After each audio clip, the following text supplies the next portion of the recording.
Fang Ping, in the class of Yang City First High School, just accepted a shocking reality, which was himself going back to the past 10 years ago. To be precise, he is now in a parallel world that is 10 years behind his previous world. Because there's one thing that was different from his past world, and that was this world is ruled by martial prowess instead of money. Fang Ping's friends were chatting about registering for the martial arts subject, and Fang Ping found out that they needed $10,000 just to apply, and if they didn't pass the exam, all that money would be gone. But one of his friends, Yang Jian, said that he would register either way since it was the only way to have a good career. The group then discussed how a grandmaster managed to break through to grade 8 and challenged another man called Tai Mu. They were surprised since the grandmaster was only in his 20s but was already a grade 8 martial artist. Fan Ping then asked his friend if they knew any good internet cafes in the area. After getting the location from Chen Feng, he went there and paid the receptionist girl for the computer. After browsing through the internet, he found more information about this world and realized that if he wanted to have a good life, then he would need to take the martial art exam, even if it cost him a lot. This world has some unspoken rules, as the power level of martial artists decides almost everything in this world, and the martial artists are ranked from the lowest grade 1 to the highest grade 9. Even if someone wanted to open a business, they would need to be a martial artist. The same goes for the entertainment industry. And millions of youths would participate in the National College Entrance Examination from their respective high schools. And if they can score really well, they can be admitted into the highly ranked colleges in the nation. And he only had 2 days left to register for the exam. So he was hoping that his family was rich in this world so that they could pay for the test. But when he went back home, he was given a reality check, as his home was nothing like a rich guy's home. His room felt familiar to him, and when he was about to untie his shoes, a girl came in and asked for money that he owed her. Fang Ping was a bit emotional as he remembered this round face, so he went over and rubbed her face round and round. The girl was her sister, Fang Yuan, who in the future would lose the round, cute face that she has now. But to her question, he could only sigh as he had already spent the money. Fang Yuan thus went to mom and complained about the money. But their mother, Li Yuyin, didn't listen to her tantrum and said that her dad's gonna arrive soon. Soon after, his dad Fang Ming came back from labor work. If everything was similar to the past world, then his dad must be working in the factory with a monthly allowance of only $3,000. Again, Fang Yuan complained to her dad, so Fang Ping escaped. Later, they were having dinner, and during that, Fang Ping suddenly said that he wanted to take the National Martial Art exam, which surprised his family members. And after a while of silence, his dad gave him a debit card and said that there were $10,000 in the card, which he had prepared beforehand, as he was also thinking of letting Fang Ping take the exam. Do you want to know the name of this manga, along with all the manga names of the recaps we did in our channel? How about also the chapter numbers our recaps end? You can simply ask the names in our Discord community for free or become a donor to get them all in one place. You can either be a donor in Patreon or be a member in our YouTube channel. Just scan this QR code or go to the link in the description to become a donor. Moreover, becoming a donor automatically makes you a VIP member of our Discord server with over tens of thousands of members. Fang Ping was surprised and took it with heavy responsibility. The next day, when he withdrew money from the card, an interface appeared in front of his face and was connecting itself to his brain through Neuralink. He then saw a stat window. Fang Ping, who read a lot of novels in their previous life, knew that it must be a system-like ability. He went back home and pondered his newfound ability. He discovered that the amount of wealth that was shown in the status window was proportionate to the money he owned. And if the money didn't belong to him, then it wouldn't show in the interface.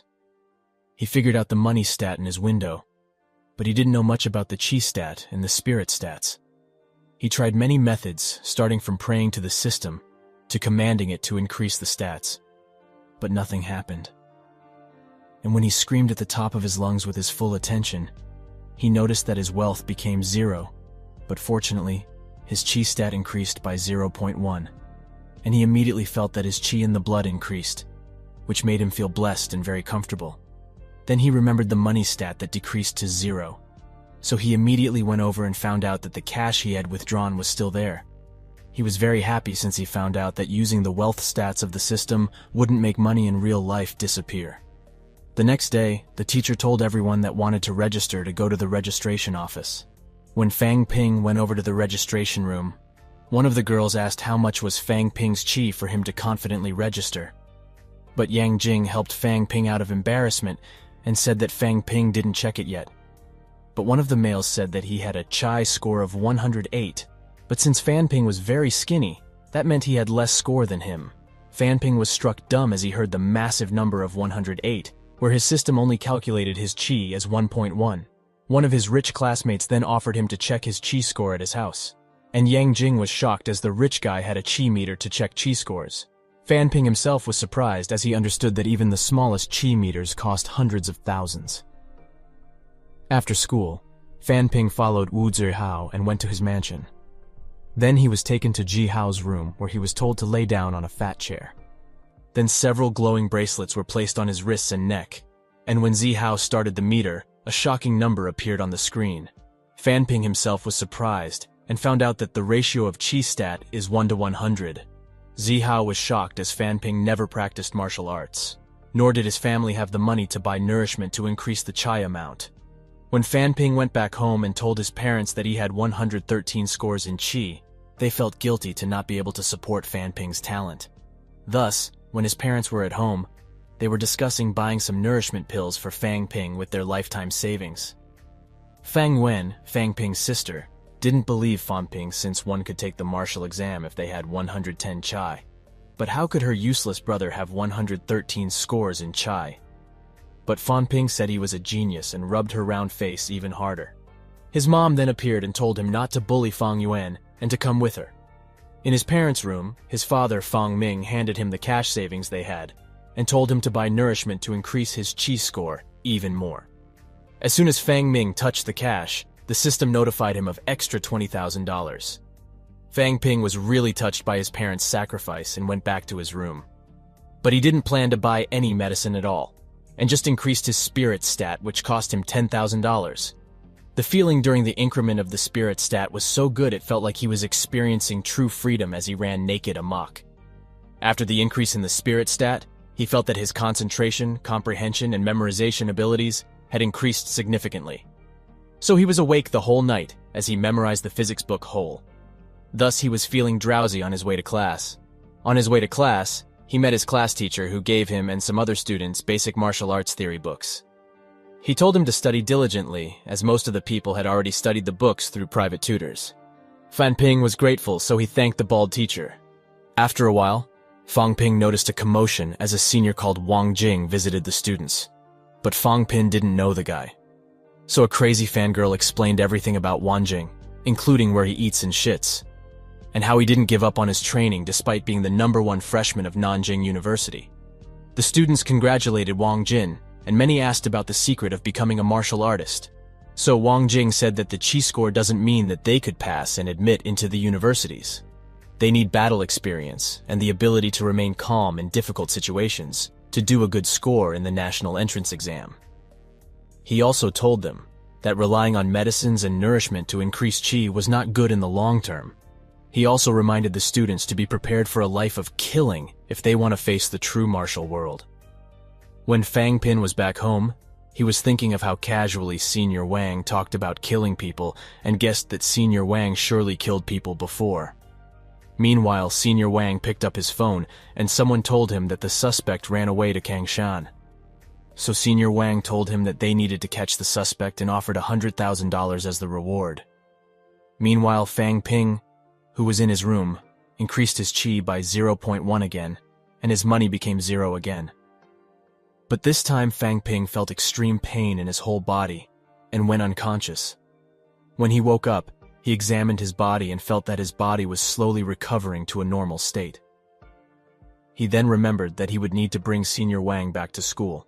So he rushed out of his apartment and collided with a strange guy who was apparently the new tenant living upstairs. He then vaguely saw a small kitchen knife dropping on the floor, but he didn't think much and apologized. Back in the bus, the students invited Wang Jin with respect, as he was only in the first year of college but was already a martial artist. When Senior Wang was going to his seat, he touched Fang Ping's shoulder and said that it was not good to increase one's qi in such a short time through medicines. He also added that one needs to do physical exercise too, along with increasing qi to make a solid foundation for future improvements. Fang Ping was surprised that the senior sensed his chi score but nonetheless thanked him for the advice. Later that night, he practiced exercising till he was sweating wet. So he went back to his room and heard news that said that a grade 2 martial artist had been killed by his partner after a robbery, and the murderer was suspected to be in Yang City of Kangshan. The news reporter also advised everyone to be at home before the case was resolved. Fang Yuan then told Fang Ping that she shouldn't go to school at this time, since if anything happened to her, then her fans would be devastated. But Fang Ping rebuked her, saying she was just full of flesh and nothing was attractive about her at all. Fang Ping then looked at the TV where they showed the knife stabbing scene. He felt that the knife was a bit familiar, but he was unable to pinpoint where he saw the knife exactly. Then when he went to bed, he remembered that the knife was exactly the same knife that the new tenants had dropped. He was in a dilemma, as the guy was not only a killer, but also a grade 2 martial artist. He was worried that the tenant would implicate his family living downstairs. So he needed to act fast, and thus he made a plan and went upstairs. He knocked on the door and went in and told the man that he wanted to watch the football tournament, but their own TV was broken, but assured him, saying that he had brought some snacks and drinks to share. When Fang Ping was attentive to the TV, the guy was slurping on the drinks and thinking about how he could get Fang Ping to leave. Fang Ping also noticed that the guy wasn't happy with his presence, so he took this chance and told him that he would clean up his room as thanks. But when he wanted to go to the bedroom to clean, the guy said that he could take care of his own bedroom. And then, the box where the guy kept the weapons and the blood-soaked clothes dropped during cleaning. So the guy rushed and kicked Fang Ping as he was thrown upwards. Then the guy picked up the knife and held it by his throat. So, Fang Ping said that he wouldn't leak anything, but the guy didn't believe him and was about to kill him. And just at that time, the poisoning took effect as the guy was paralyzed. Fang Ping took advantage of the moment and slammed the guy with a stick. But the guy was still a grade 2 martial artist, so he was still able to hurt him severely. But even a grade 2 martial artist succumbed to the poison in the drinks. Thus he tied up the robber and calculated the loot, and found hundreds of thousands of dollars in the bag. But the system's wealth didn't increase, meaning that he still hadn't owned the cash. Then the guy woke up from his coma again and screamed like a bitch. But Fang Ping just insulted him, saying a wanted criminal like him only bringing 200,000 and a few bottles of pills is so disappointing. But how would Fang Ping know the value of those pills, as the pills could make the guy break through into the 3rd grade of martial artists? The guy then proposed a deal saying Fang Ping could keep the money and the pills. He also mentioned the value of the other pill bottles, like boner strengthening pills, and grade 2 nourishing pills, and said that altogether, it would sell for more than 5 million. He also said that it's not enough for martial artists to strengthen their chi and muscles. They still need to strengthen the boners to support the strong muscles. So it would be best if he took these pills for the upcoming national entrance exam. And he also warned him, saying it wouldn't be over if he killed him, as the detectives would figure out his location sooner or later. And if they find him dead, then surely they would suspect everyone in the building, and his family might be implicated. He was also told that if he called the police, then all the money and the pills would be confiscated, and it wouldn't benefit him at all. Fang Ping was at that time in need of money. As to become a martial artist, he needed an extreme amount of money. However, Fang Ping didn't believe that the guy would let him go away if he untied him. So he picked up the stick and struck the guy again. After the guy was beaten black and blue, Fang Ping called his senior Wang and told him that he was lucky enough to hurt the wanted criminal. But Wang Jin couldn't believe it, as he knew how high the difference was between a grade 2 martial artist and a person who wasn't even a grade 1 martial artist. Nonetheless, he visited the building and was brought in by Fang Ping to the room where the criminal Huang Bing was kept. Fang Ping then told him to help him deal with this issue, and in exchange, he could take a share in the loot. Wang Jin agreed and said that he would take the grade 2 pills, and Fang Ping could take the grade 1 pill. And since he would take grade 2 pills, he would compensate Fang Ping with $1 million. Fang Ping accepted it nonetheless, and saw that his system's wealth stat changed to 2.4 million. But according to Wang Jing, these items should cost 3.5 million instead of 2.4 million, meaning that these items were judged by the system by the actual worth, not by the local market price, which fluctuates a lot. A few days later, he saw the message of an additional $1 million in his bank account, Then, all of a sudden, his system began to upgrade too. He then saw the new upgraded system where the Qi and Spirit stat became similar to real life, which was a 1-to-1 ratio, meaning his 1.2 stat in Qi became 121 and his Spirit stat of 1.1 became 110. This meant he should be able to upgrade 1 point of a stat by spending $1,000, and sure enough, when he tried it, he saw his Qi stat that was previously 121 became 122. This steady increment was better for his body than the sudden increment of stats from the past. He then saw a message from Wang Jin asking him if he got the money, and also told him that he delivered a parcel to him. And just at this time, his sister got in his room and jumped on his back as she told him to take her to a restaurant to eat. So Fang Ping took his revenge by groping her cheeky.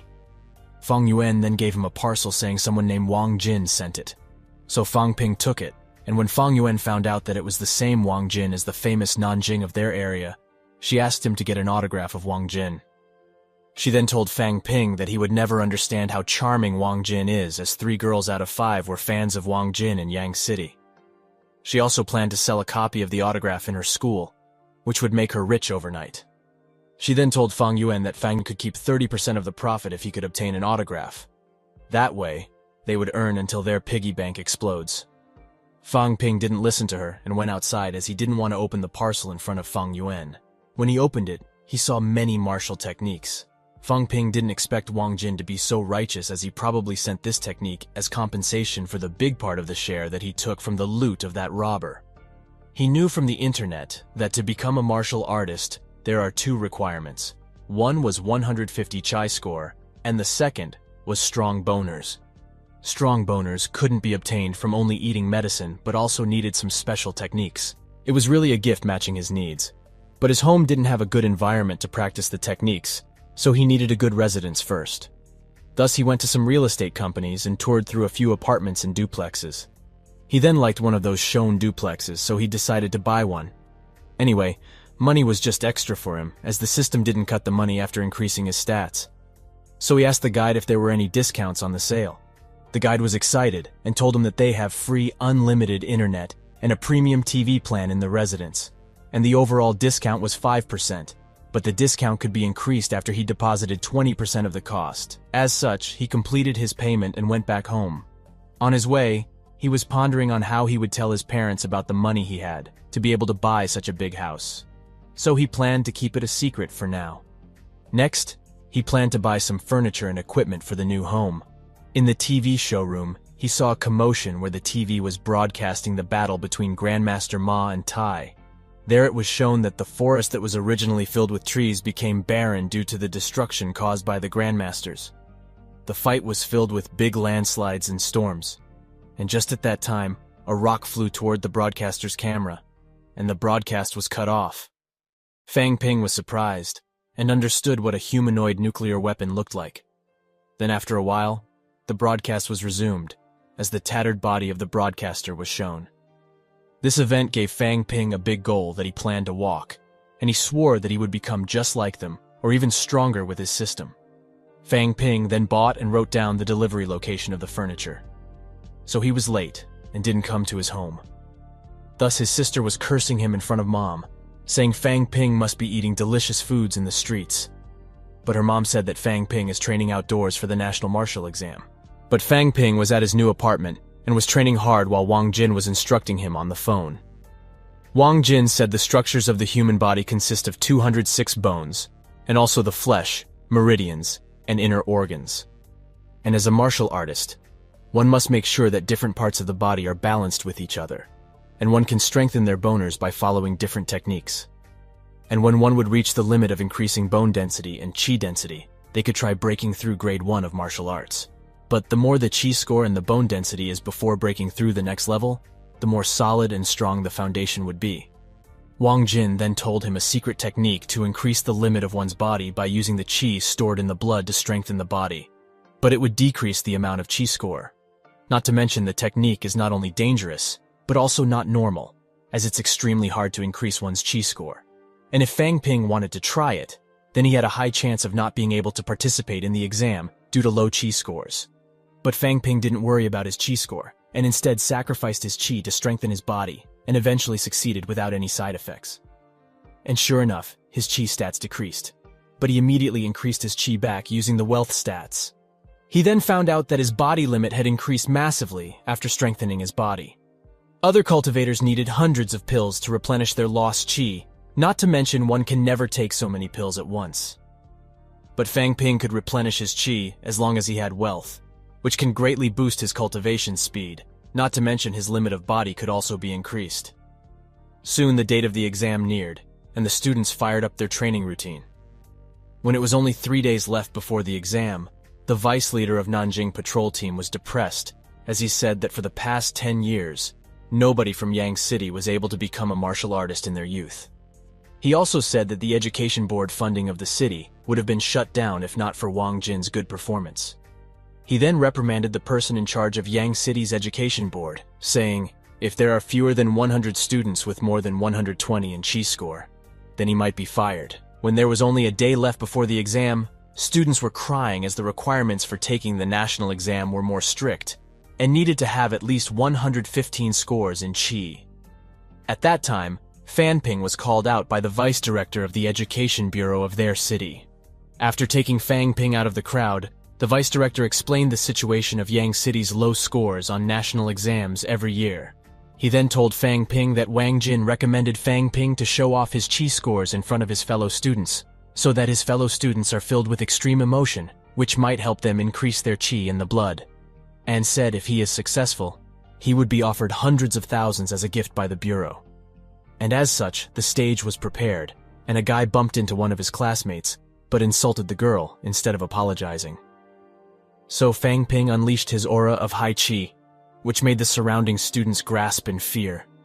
Even the deputy director was shocked, sensing the high chi amount, and said that it's almost close to a grade 1 martial artist. Fang Ping became the star of the rumor in the mouth of other cities' students. Later, the deputy director offered him a grade 1 chi pill, saying that if Fang Ping could reach the max limit of the body before becoming a martial artist, then it would help Yang City a lot. But Fang Ping refused it, saying it was too precious and might even hurt his body, as the grade 1 pills are only meant to be taken by a grade 1 martial artist. But the deputy director told him to not worry as Fang Ping's foundation was very strong. Seeing no choice, deputy director threatened him a bit, but Fang Ping mentioned that his senior Wang Jin would reprimand Fang Ping for taking the pill. The deputy was truly helpless at this time, and thus asked if Fang Ping wanted any compensation. So Fang Ping stated that he would need 2 grade 1 chai pills and also 2 million in cash to risk his life.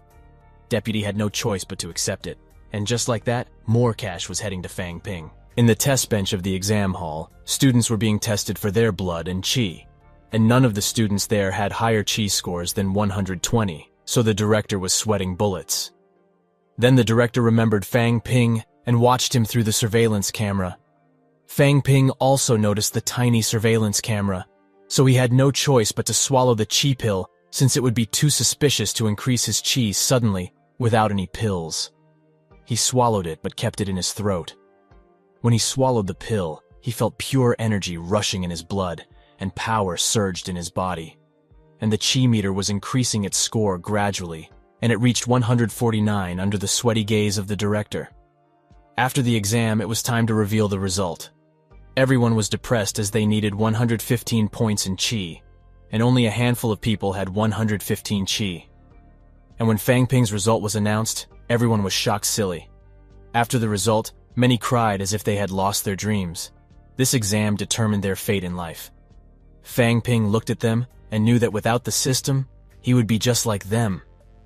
Especially his classmate Zhang Nan, who wasn't famous in school as she didn't have strength or looks. So Fang Ping comforted her and said that she would definitely pass the next time and said that he would treat her to French fries, her favorite dish. She agreed and thanked Fang Ping. When on the way, the group encountered a guy that was preaching about the end of the world that would happen at the hand of martial artists. The guy also told them to join their organization to save humanity from martial artists. But the group didn't listen and went to take a detour. But the guy didn't listen and caught Zhang Nan's hand. So Fang Ping released his chi aura and the guy let go of her, and then the group went away. The group then attended physical exams and written tests, and finally, the exam for that day was over. Outside the school gate, There was the cult guy in a van who came prepared with a strong force to teach Fang Ping a lesson. The cult members then got out of the van and started beating the students abruptly. Then a girl came behind Fang Ping and attacked him. Fang Ping defended the blow and understood that she was a martial artist that trained their bodies, and also noticed the tattoo mark beneath her eye is the same as the cult guy. He was trying his hard to outmatch her, but she was a grade 1 martial artist. Every punch of hers was strong enough to break a few inches of bricks. This time it was much more dangerous than when fighting Huang Bing, as Huang Bing was poisoned at that time. And just as life was flashing before his eyes, he saw that the opponent's head was smashed by another martial artist. He almost threw up seeing her bloody head. He then found out that the martial artist was from the detective bureau, and also the fact that this type of attack wasn't the first time, as the cult hates martial artist students that don't join the cult with passion. The deputy director also came and was shocked when heard that a martial artist attacked Fang Ping. Fang Ping was cursing his luck as the only martial artist from the group had to attack him first. He was lucky this time, but might not be lucky next time. This time 20 students were injured, and 9 of them were severely injured, and thus might not be able to take the next exams. After the detective left, Fang Ping asked the deputy director if he could give him any combat techniques so that he could get stronger. But Mr. Tan told him that in this day and age, combat techniques are not useful since fighting is prohibited by the law in civilian areas. And most people only cultivate their qi to increase lifespan and health instead of caring about strength. Mr. Tan then told Fang Ping that he was going to see his parents as he needed to say something to them, so he told Fang Ping to follow him after cleaning up. Later, while in the car, Mr. Tan transferred the 2 million that he promised to Fang Ping. He then said that the reward was sent to him earlier than expected due to his outstanding performance in the exam. When they reached home, Fang's family gave him a surprised welcome and Mr. Tan was showered with flying paper cuts. The Fang family was dumbfounded seeing that it wasn't Fang Ping.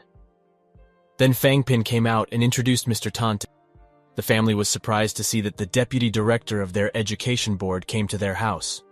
So they hurriedly invited him. And when talking, Mr. Tan asked if Fang Ping's father, Fang Ming, was interested in taking a guard job of 5,000 a month.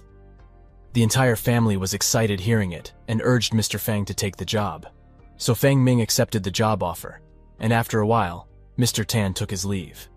Then Fang Ping told his family that the education department this time also gave them a duplex house, but also warned them that they shouldn't tell other people about the reward, as the reward was confidential. Later, he brought him to the new duplex house. The family was shocked silly while Fang Yuan was exploring the entire house. His dad couldn't believe that the department would give them such a big reward, but he didn't ask anything else in the heat of the moment. Fang Ping was at that moment watching the news and heard that an earthquake hit the western regions, and many were injured, and a few had died. But due to a grandmaster predicting the earthquake, many casualties were prevented. And then Fang Ping saw that the grandmaster and his team were rescuing people with their superhuman strength. He understood that even though there was not much use of combat techniques in this peaceful age, but the strong technique could still save lives. Just at that time, he got a call from Senior Wang, who asked him about the exam. So Fang Ping told him about the exam result and also asked if he should break through or not. But Wang Jin told him to strengthen his bone again with bone-strengthening liquid before he breaks through to the martial artist rank. He also told him that the limit of the Qi score of 150 is only for ordinary people. The true prodigies could reach a higher limit before they break through to the martial artist rank. Thus, Fang Ping should also try to reach a higher Qi score than 150 before becoming a martial artist. He then told him that the bone-strengthening liquid isn't something that Yang City have, so he would buy that for him from other cities, and in exchange, told Fang Ping to transfer 500,000 to him for the cost. After the call ended, Fang Ping cried, as it was too expensive to be a martial artist. Nonetheless, he trained hard and didn't slack off, and was able to increase his qi in the body slowly, but steadily. 1 month later, when he was taking a bath in bone-strengthening liquid, he observed his improvement just like every day. His qi improved to 162, and the qi potential limit increased to 170. On the day of the result announcement, Fang family was curious and gathered in front of the computer to see Fang Ping's result. And finally, the family saw the result for which Yang City's Education Bureau gave Fang Ping such a big house. With such a good result, Fang Ping would also be able to enter the two major universities in the nation. A short while after, the Fang family members were showered with calls from their friends and colleagues as they congratulated Fang Ping on the phone. Fang Ping, who was enjoying the moment, suddenly saw a message from Wang Jing, who asked him for a meetup. So Feng Ping went there at the city stadium and saw that Wang Jing was with a little girl who, he found out, was Wang Jin's teacher's daughter, Nini. So he went ahead and wanted to handshake with her, but she hid behind Wang Jin. Wang Jin felt that his own round sister was still cuter. Wang Jin then told her to play by herself, so she went away. When she was away, Feng Ping asked if Wang Jin was a part-time nanny now, but Wang Jin didn't talk about it and punched him. Then he told him to spar. But how could Fang Ping spar with a rank 3 martial artist? Wang Jing then told him that he was surprised as he didn't expect Fang Ping to complete the bone strengthening twice in just 2 months after catching Wang Bin. He kept punching, and Fang Ping was trying as hard not to get hit, but was still caught and slammed. Then Wang Jin asked if Fang Ping could join Nanjing University. He also added that with his position at Nanjing University, he would be able to waive all of Fang Ping's resources until he reached rank 3. Wang Jing also told him that with Fang Ping's capability, he could also join the two major colleges. The two major universities also provide resources for free to talented students.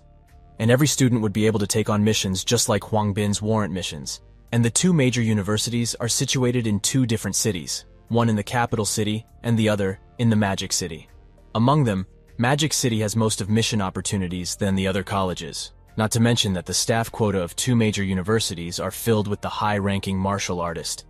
In Nanjian University, anyone can teach if they reach rank 3, be an advisor at rank 4, become a school leader at rank 6, and the dean at rank 7. But the major universities are much stricter. But he also told Feng Ping that it depended on himself, in the end, of how far he could reach in his martial endeavor. He was in a dilemma, as on one hand, Nanjing could give him resources for free until rank 3, which would cost him tens of millions, whereas the major universities would suit him better for his future endeavor. Nonetheless, Feng Ping made his choice, and after a few days, he left for Magic City College with the acceptance letter. He bade goodbye to his family members, which made his round sister cry. When he arrived at the Magic City, he saw buildings that were so tall as though they were touching the clouds. The city was developed to the limit, and the amount of martial artists is much higher than it was in Yang City. When he got off the train, a security guard came to check his identity and check his chi score. And when he found out that his chi score was 199, he checked the database for the martial artist named Fang Ping. But he didn't find any, so he told Fang Ping that unregistered martial artists are not allowed to roam around the city freely. But Fang Ping said he wasn't a martial artist, which made the guard shocked. So Fang Ping explained that he was a freshman who just arrived at the Magic City to attend Magic City's martial art university. The guard was surprised as a freshman had such high vitality, so he told Fang Ping that he was earlier than expected and usually, the university makes the necessary arrangements for everyone before school starts. He then brought him to an office and made a temporary martial pass where his address and information were printed. When he came in front of the college gate, he saw a big-ass gate. When he was staring agape at the gate, a fly came and introduced himself as Qin Feng, a third-year student of the college.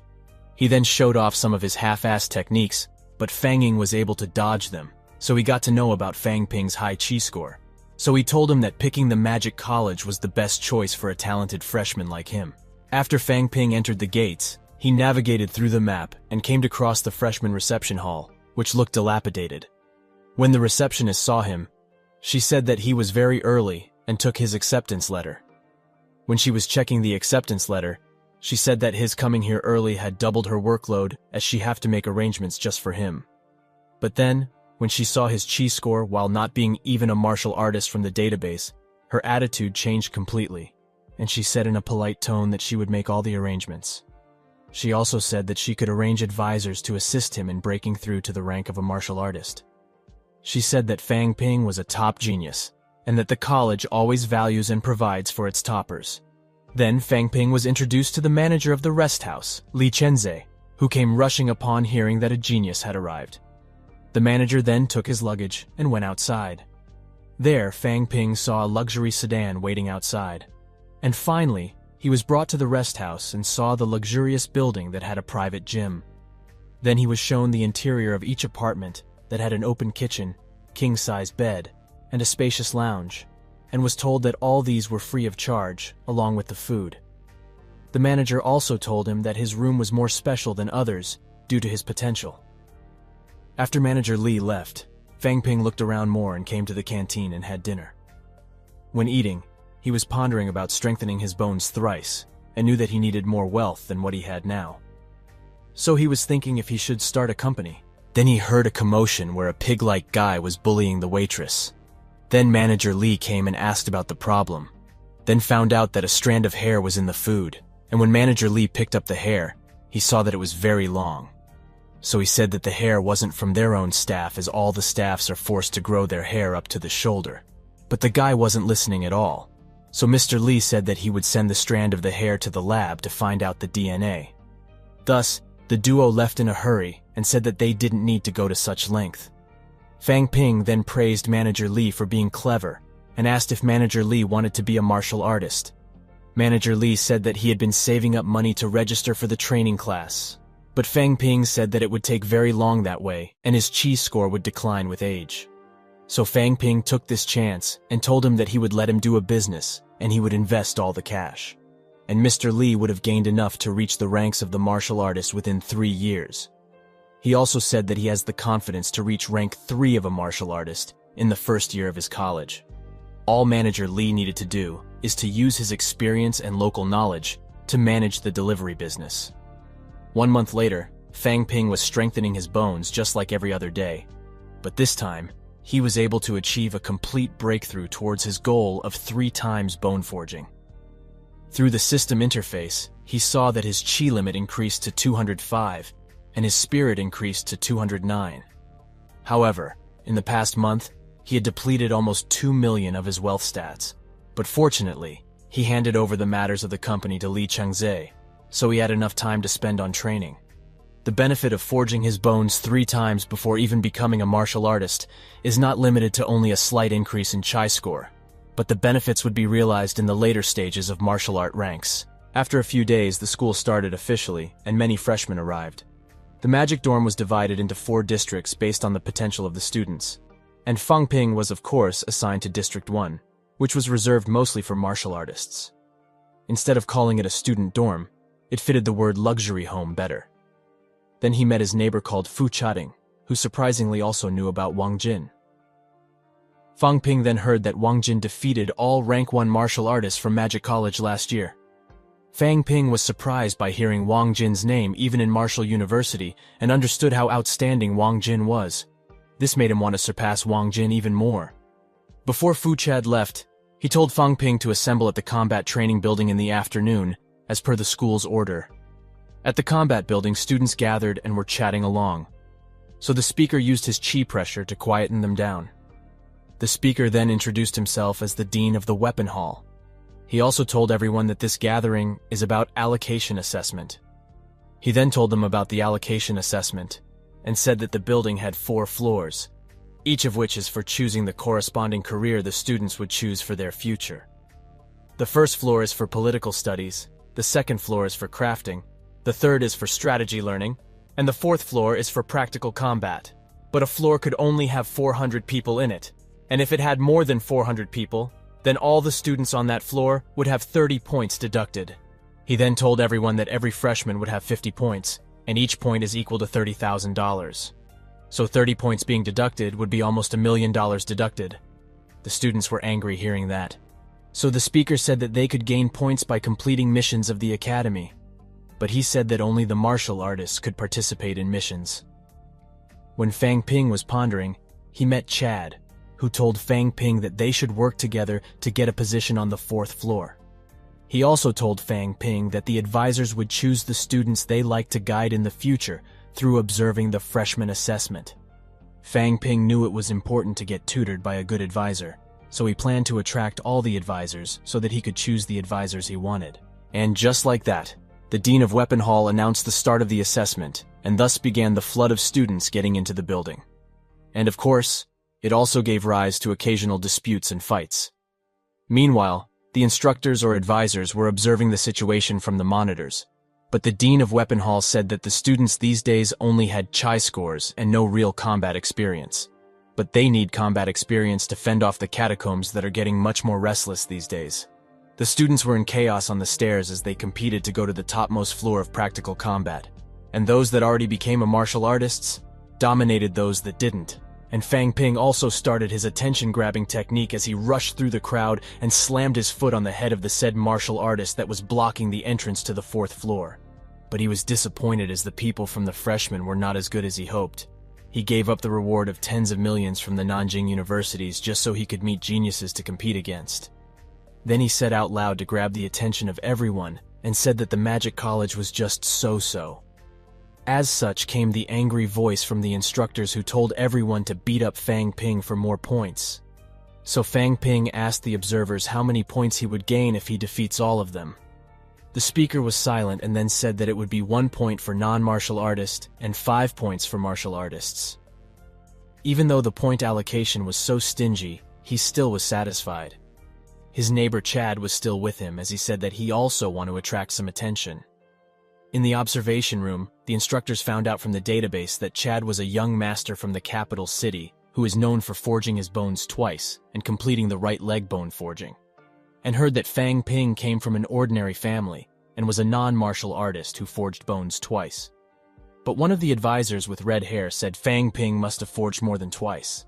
The red-haired advisor was Tang Feng, rank 6 peak-level martial artist. Then other instructors also chimed in and remembered that Wang Jinyang that gave their Magic College trouble last year was also from the same area. Then they found out that Wang Jin was the one that wanted to recruit Fang Ping for 10 million. Back in the stairs, Fang Ping was defeating students left and right and was enjoying the free points that were being offered. But he was a bit tired too, as going against hundreds of them exhausted him more than he expected. And just when he was resting a bit, the person called number 1 from the freshman's batch named Zhao Lei came and smacked him.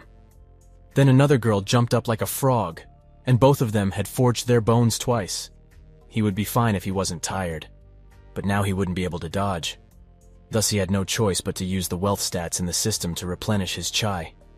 Thus he was able to dodge the attacks. He would have been had without a system at this time. So in a counterattack he slammed that bitch's face with his dirty foot. The other people also started to join the fight, seeing that Fang Ping was injured, and another Karen was fisted in the belly as she was slammed on the floor, legs open wide. Fang Ping then told his Chad friend to fight against only non-martial artists as he would deal with the martial artist. Then he noticed that another martial artist with twice boner forging also came from behind, so he placed his hand to defend himself, but unfortunately placed his hand on her mountain peaks. And when she counterattacked, Fang Ping grabbed some other guy to defend against her legs. He then saw his Chad friend getting beaten up by the horde of non-martial artists, but he didn't have the time to save him. Eventually, more and more people gathered to see the fight, but Fang Ping didn't even let off the onlookers. And just like that, the freshman assessment came to an end with most of the guys and Karens being defeated. Even Fu Chad became a true Chad as his chin had swollen up. Chad was dumbfounded as Fang Ping didn't look tired nor injured even after being gangbanged. Then the red-haired advisor, Tang Fang, came and congratulated Chad for not backing off in the face of a gangbang. But he reprimanded Fang Ping for being arrogant. So Fang Ping swore that he would teach advisor Tang a lesson in the future. After a while, the students were taken to a stadium where the names of advisors and the requirements to get chosen by the advisors were written, and most of the advisors had the requirement to forge the bones twice. So Fang Ping looked around and saw a white-haired woman named Wu Wudi. Then he saw that his name, along with Chad and Zhao Lei, was in the requirement. She also noticed Fang Ping, so she called him out. She told him that due to Wang Jin defeating many students and injuring them, the students of Magic Academy hate Wang Jin, and when people will know about his relationship of him and Wang Jin, then they would surely bully him. But she said she can provide protection against them in the school. She also told him that she had grandmasters backing her up, so she would be enough for him. But she said that her students were given dangerous missions compared to the rest of the advisors. But she also sweetened the situation, saying she had company shares in pill companies so she can give him as many pills as he wants. So the last sentence from her was enough to convince Fang Ping to choose her. So she gave him the access card to her dorm and told him to visit her anytime. Then advisor Tang Feng told her that she needs to be more caring to her students, as more than half of her students have been injured or died during past few years, which made Fang Ping stumped. And when Miss Wudi gave Fang Ping 10 chi pills, Zhao Shuamei also came and wanted to be her disciple, so she accepted her as she was one of the people on the requirement list. Fang Ping was surprised to see someone would still choose her despite hearing the casualty rate. Then he found out that his Chad friend didn't choose Tang Feng, and instead chose Luo Yichuan as he thought he would be the best for him, and also found out that the so-called #1 freshman chose Tang Fang. Then, Fang Ping asked Chad if he wanted to go to the hospital first, or collect the points first. Thus, the duo went over to redeem the points. When they got in, they attracted everyone's attention, for Chad's face was just like a real Chad's. And Chad found out that he only gained 45 points, so he was angry. Then Fang Ping requested his points, and the host was surprised when she saw that Fang Ping, a freshman, had 152 points. Fang Ping was then told that credits could be bought with 30,000 cash. But when exchanging cash by breaking credits, it's only 10,000. Fortunately, Fang Ping's system could calculate and increase his wealth stat by owning even pills and items. So when Miss Woody gave him 10 vitality pills, he gained 4 million in cash. Then the duo went to exchange some pills, and found out that the pills within the colleges cost way less than the outside market. The next day, he went over to Miss Woody, who was probably sleeping. After getting in the room, Fang Ping told her that he wanted to break through to the martial artist's rank, and told her that even though bone forging makes him stronger, he still is limited by his non-martial rank. So Miss Woody also agreed, saying that it was the right choice to break through, and he could practice his bones later, and would have a massive advantage over others for forging the bones 3 times. She then told him that he could use the pills that she gave him last time to break through to the martial artist's grade. So she guided him step by step, and Fang Ping went along with her guidance. He concentrated his qi and poured it into his veins. Miss Woody felt that with the massive amount of qi Fang Ping had, he wouldn't even need to take pills. But nonetheless, Fang Ping ate the pill to not take any risk, and after a while, he heard the system notification, as it said that he had been ranked up to the first rank of a martial artist. So he was excited, but Miss Woody told him it wasn't anything exciting, as it's something very much expected from someone with 3 times bone forging. She then told him to take the qi pills to fill up his widened veins. But 1 pill wasn't enough, so he decided to use his wealth to increase his qi. At that time, Miss Woody noticed that his vitality was increasing really fast, and was thinking if everyone with 3 times bone forging had the same absorption rate. Nonetheless, she told Fang Ping to go to the training gym on Saturday, where she would teach him combat techniques. Later that day, when Fang Ping was going to the cafeteria with Chad, Chad found out about him becoming a martial artist. In the cafeteria, he almost coughed out blood seeing the price of the dishes. Chad then told him that the dishes are made with spiritual ingredients, and even his rich family doesn't dine with them often. And when they were dining, a group of upperclassmen came and challenged him to a fight the next month. But he didn't reject them as he wants to leave an example. And just like that, the date of training came. So Fang Ping went over to the training place and saw Zhao Shuimei waiting for Miss Woody. Zhao Shuimei then talked about how Fang Ping challenged the second-year students. Miss Woody came in at this time and began the lesson. She then penetrated a wooden pole with her feet and said that she concentrated her chai in the feet, and thus the feet became very sharp and pointy. She also said that it's a killing technique and is used for finishing the opponent in 1 blow, and also told them that they need to get used to killing if they truly wanted to become martial artists. So she also told him to treat the challenge with the upperclassmen this time as training, and if he wins, then she would give him a big gift.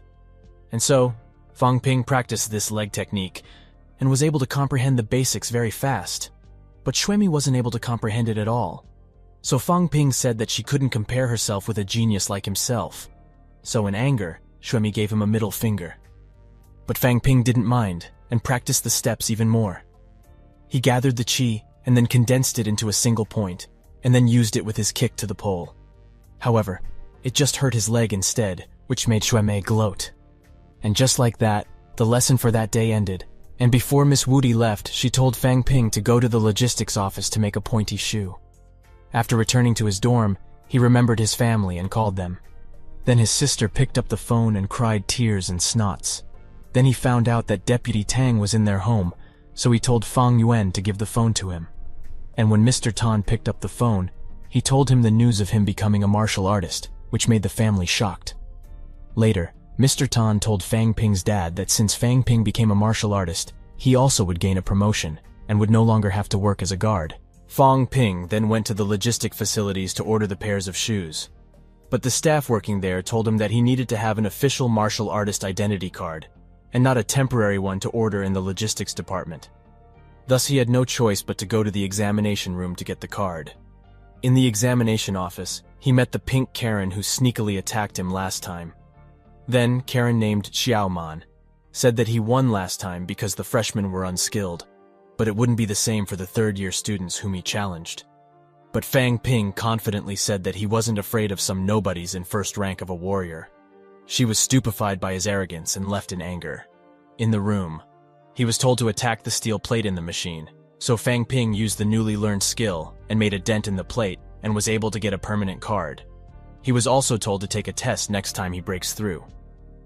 After Fang Ping left, the examiner was pondering how freshmen could do such a big dent on the testing plate. And then, the third-year students came into the exam room and analyzed the dent made by Fang Ping, and said that it wasn't enough to defeat peak first-rank students like them. And they said that there is no way Fang Ping would be able to reach peak first rank within just a month. But the old staff was calling them idiots in his heart, as Fang Ping didn't use his full power at all in the kick. Nonetheless, Fang Ping got his identity card, so he went over again and found out that it would take 1 week to get the armored shoes done, and the cost was 40 academic points, which were too expensive, amounting to 1.2 million in cash. He then also ordered some knuckle weapons following Miss Woody's instructions, costing him another 10 points and making him cry tears. Then Fang Ping went over to check his company's current situation and met Manager Li. There he gave 10 chi pills that he gained from Miss Woody to sell and invest that money in the company. But Manager Li told him that Fang Ping should use the pills for himself first. So Fang Ping informed him that he already broke through to the rank 1 of warriors, so he didn't need these pills. Manager Li was shocked and said that since he became a martial artist, then the company could try to expand its business. Then Fang Ping gave another chai pill to Mr. Li and told him to train too. Thus, Mr. Li thanked him profusely, and Fang Ping went back to his dorm. 1 month later, Fang Ping was walking and getting familiar with his new armored shoes. He was then also brought to a testing facility where broken weapons were abundant. In the testing facility, he saw marks left behind by people that tested the weapons. Fang Ping also tested his shoes and was able to penetrate a thick steel plate. And during the combat class before the challenge, Miss Wu Di told him the backstory of the guy that was the mastermind behind the challenge scheme. His name is Liu Yongwen and a rank 3 martial artist. And his younger brother was beaten by Wang Jin and still lay in the hospital even after a year. She then gave him a rank 2 chi pill and told him if push came to shove, then he should use this pill to get a temporary boost in chi. Even Fang Ping was surprised by how serious Miss Woody was about the battle. When Fang Ping arrived, he was asked if he agreed with the match. Fang Ping nodded and said that he was willing. Then he was told that he would be given priority to voice out the conditions of the match since he was challenged by 4 people. So Fang Ping said, the senior students shouldn't use melee weapons as they might injure themselves when using the weapons due to their lack of skill. Second, he wants each senior challenger to give him chi pills, as he would need to replenish his chi when fighting 4 of them. And surprisingly, the opponents also agreed to give 4 chai pills. The first battle started with Fang Ping's trash-talking and ended with the death of the opponent due to the kicking technique. And the second round started with someone whose ribs were broken by Wang Jin. This time, the opponent didn't underestimate Fang Ping, so was able to fight head-on. During the intense battle between Fang Ping and Zhang Guo, Zhang unleashed a rapid barrage of punches that tested Ping's defensive skills. Ping, though annoyed, managed to block all the punches, but the relentless assault pushed his guard to its limits. Observing the situation, Xiao Shu grew concerned, fearing that someone might get seriously hurt in this round. As Zhang continued throwing punches, he contemplated Ping's stamina, expecting it to deplete soon, given Ping's reliance on blocking the relentless attacks. Ping, visibly fatigued and worn out, started feeling the impact of some punches, causing him discomfort. The toll on Ping became evident, with the ongoing struggle taking a toll on his vitality. Witnessing the situation unfold, Zhang intensified the energy and vitality behind his punches, overwhelming Ping to the point where he could no longer withstand the onslaught. Onlookers anxiously awaited Zhang's decisive move, convinced that Ping's vitality was on the brink of exhaustion. Shu, filled with concern, believed it was imperative for Ping to take the pill at that moment. Teacher Wang Huaijing, observing the struggle, concluded that Zhang's relentless assault was preventing Ping from having the opportunity to consume the necessary pills. In the midst of this, Zhang continued suppressing Ping, leaving him with no chance to replenish his strength. Surprising Ping with his speed, Zhang abruptly charged towards him, causing Ping to lose balance slightly. Seizing the opportunity, Zhang, with the intention of ending Ping's life, loaded up a powerful punch, extending himself in the process. However, Ping countered with a surprising kick from the side, connecting with Zhang's face. The impact of Ping's powerful kick instantly destroyed Zhang's face upon contact. Surprised by the strength of the kick, Zhang felt shock coursing through him as he witnessed Ping's vitality being restored remarkably quickly. However, the realization came too late for Zhang, who fell to the ground, his head hitting with a fatal blow. He lay lifeless on the ground. Wen, witnessing the shocking turn of events, was visibly stunned, beads of sweat forming on his forehead. The onlookers couldn't comprehend how Ping's blood and vitality, seemingly depleted during the intense fight, had been restored so rapidly. Teacher Wudi expressed amazement at the astonishing turn of events. Despite Ping's remarkable recovery, he expressed his desire for another challenge and suggested sending in the next opponent. In the previous fight, Ping had exhausted 140,000 wealth to restore his blood and vitality to the maximum, enabling him to fight at his peak. Wen, however, stood up and began walking away. Observing his departure, the pink-haired girl volunteered to be the next challenger against Ping. Witnessing this, Yong Won intervened, grabbing her hand and emphatically insisting that she shouldn't proceed, proposing instead that they surrender. In Wen's eyes, Ping's superiority had been conclusively demonstrated that day. Wen approached Ping and shared the story of his younger brother, who was once considered a genius like Ping. The family had high expectations for him, but after sustaining an injury from Wang Jinyang, he never fully recovered and remained a forever rank 1 warrior. Listening to Wen's tale, Ping then started walking away. Shu expressed concern, advising Ping to rest, but he mentioned having to catch a bus and decided to leave. Meanwhile, paramedics carried Ping's last opponent away on a stretcher, instilling fear in the hearts of their other teammates. The announcer called for the next contestant to come on stage, but none of them showed any enthusiasm. The group appeared disheartened and beaten. Eventually, Zhang Zhiqiang stood up, not to engage in combat, but to surrender. He deemed it unsuitable for him to continue the fight. However, one rose from the group, asserting that in martial arts, there's no clear right or wrong, only strength. He expressed the grievance that Yang had crippled his brother, vowing to do the same to Ping. Yet martial society rules prevented him from challenging a lower-ranking opponent. One eagerly awaited the moment Ping advanced to rank 3, hoping to confront and cripple him then. Just as he made this declaration, a commanding voice echoed from the crowd stairs, declaring that there was no need to wait for Ping to reach rank 3. Suddenly, the source of the authoritative voice revealed itself to be Yang, appearing with an intense rage in his eyes. Locking eyes with Wen, he issued a challenge for a duel. The crowd, witnessing Yang's unexpected return, was both surprised and excited. They couldn't believe he had come to Teacher Wu, let alone dared to challenge someone. Yang awaited Wen's response, while on the other side, Wen stood with a burning desire for revenge in his eyes. The intensity of his anger was evident. However, Teacher Wu's teacher intervened, shouting at Yang and questioning why he had come to stir trouble against the established rules. Yang, gazing directly at Wen, asserted that he had abided by the rules, which was the reason for challenging him. He went on to claim that if not for the rules, he would have beaten Wen to death by now. Turning his attention to Teacher Wu, Yang announced his imminent advancement to rank 4 in a few days, inviting Teacher Wudi to challenge him then. The unexpected declaration left Teacher Wudi in shock. Yang stood there, prepared to face anyone willing to challenge him on that day. Teacher Wudi, observing the unfolding situation, understood that with Yang breaking through to the 4th grade, he now stood at the pinnacle of the 3rd product. Recognizing the potential embarrassment if he and the students present were to challenge Yang, Teacher Wudi would lose face. Without receiving any response, Teacher Wudi began mocking the students of Teacher Wu, accusing them of only daring to bully the newcomer and tarnishing their reputation. Hearing this criticism from Yang, Ping also felt that things were escalating too far. Wen responded to Yang, asserting that Ping's challenge was fair, emphasizing that they weren't bullying him, and Ping had willingly taken it upon himself. Yang, displeased with a group of pinnacle ones challenging a freshman, believed it to be unfair. Despite wearing a smile, Yang issued another challenge, inviting anyone in Mowu who was willing to fight him and potentially take his life. Teacher Wudi became increasingly frustrated and annoyed with Yang's presence, feeling humiliated by his actions. Yang, fueled by rage, began screaming at the top of his lungs. asserting that he wouldn't hesitate to kill one of Mo Wu's students. He then issued a direct challenge to anyone from Mo Wu's class 3 to come forward and face him. In response, Teacher Wudi attempted to speak, but Teacher Wudi interrupted him. Recognizing the potential danger, she understood that if the third grade didn't accept the challenge, many from Mo Wu might face harm due to Yang's escalating anger, primarily fueled by Ping. She questioned Teacher Wu, asking if he could bear the responsibility for the potential death of his students. Faced with this inquiry, Teacher Wudi found himself speechless. Yang, standing firm, redirected his attention to Ping, assuring him that he had no connection to Ping's situation and that he was free to refuse a dangerous challenge if he felt the need to do so. Adding to his statement, Yang advised Ping not to worry about retaliation, assuring him that he would personally handle it when he reached the 4th grade in a few days.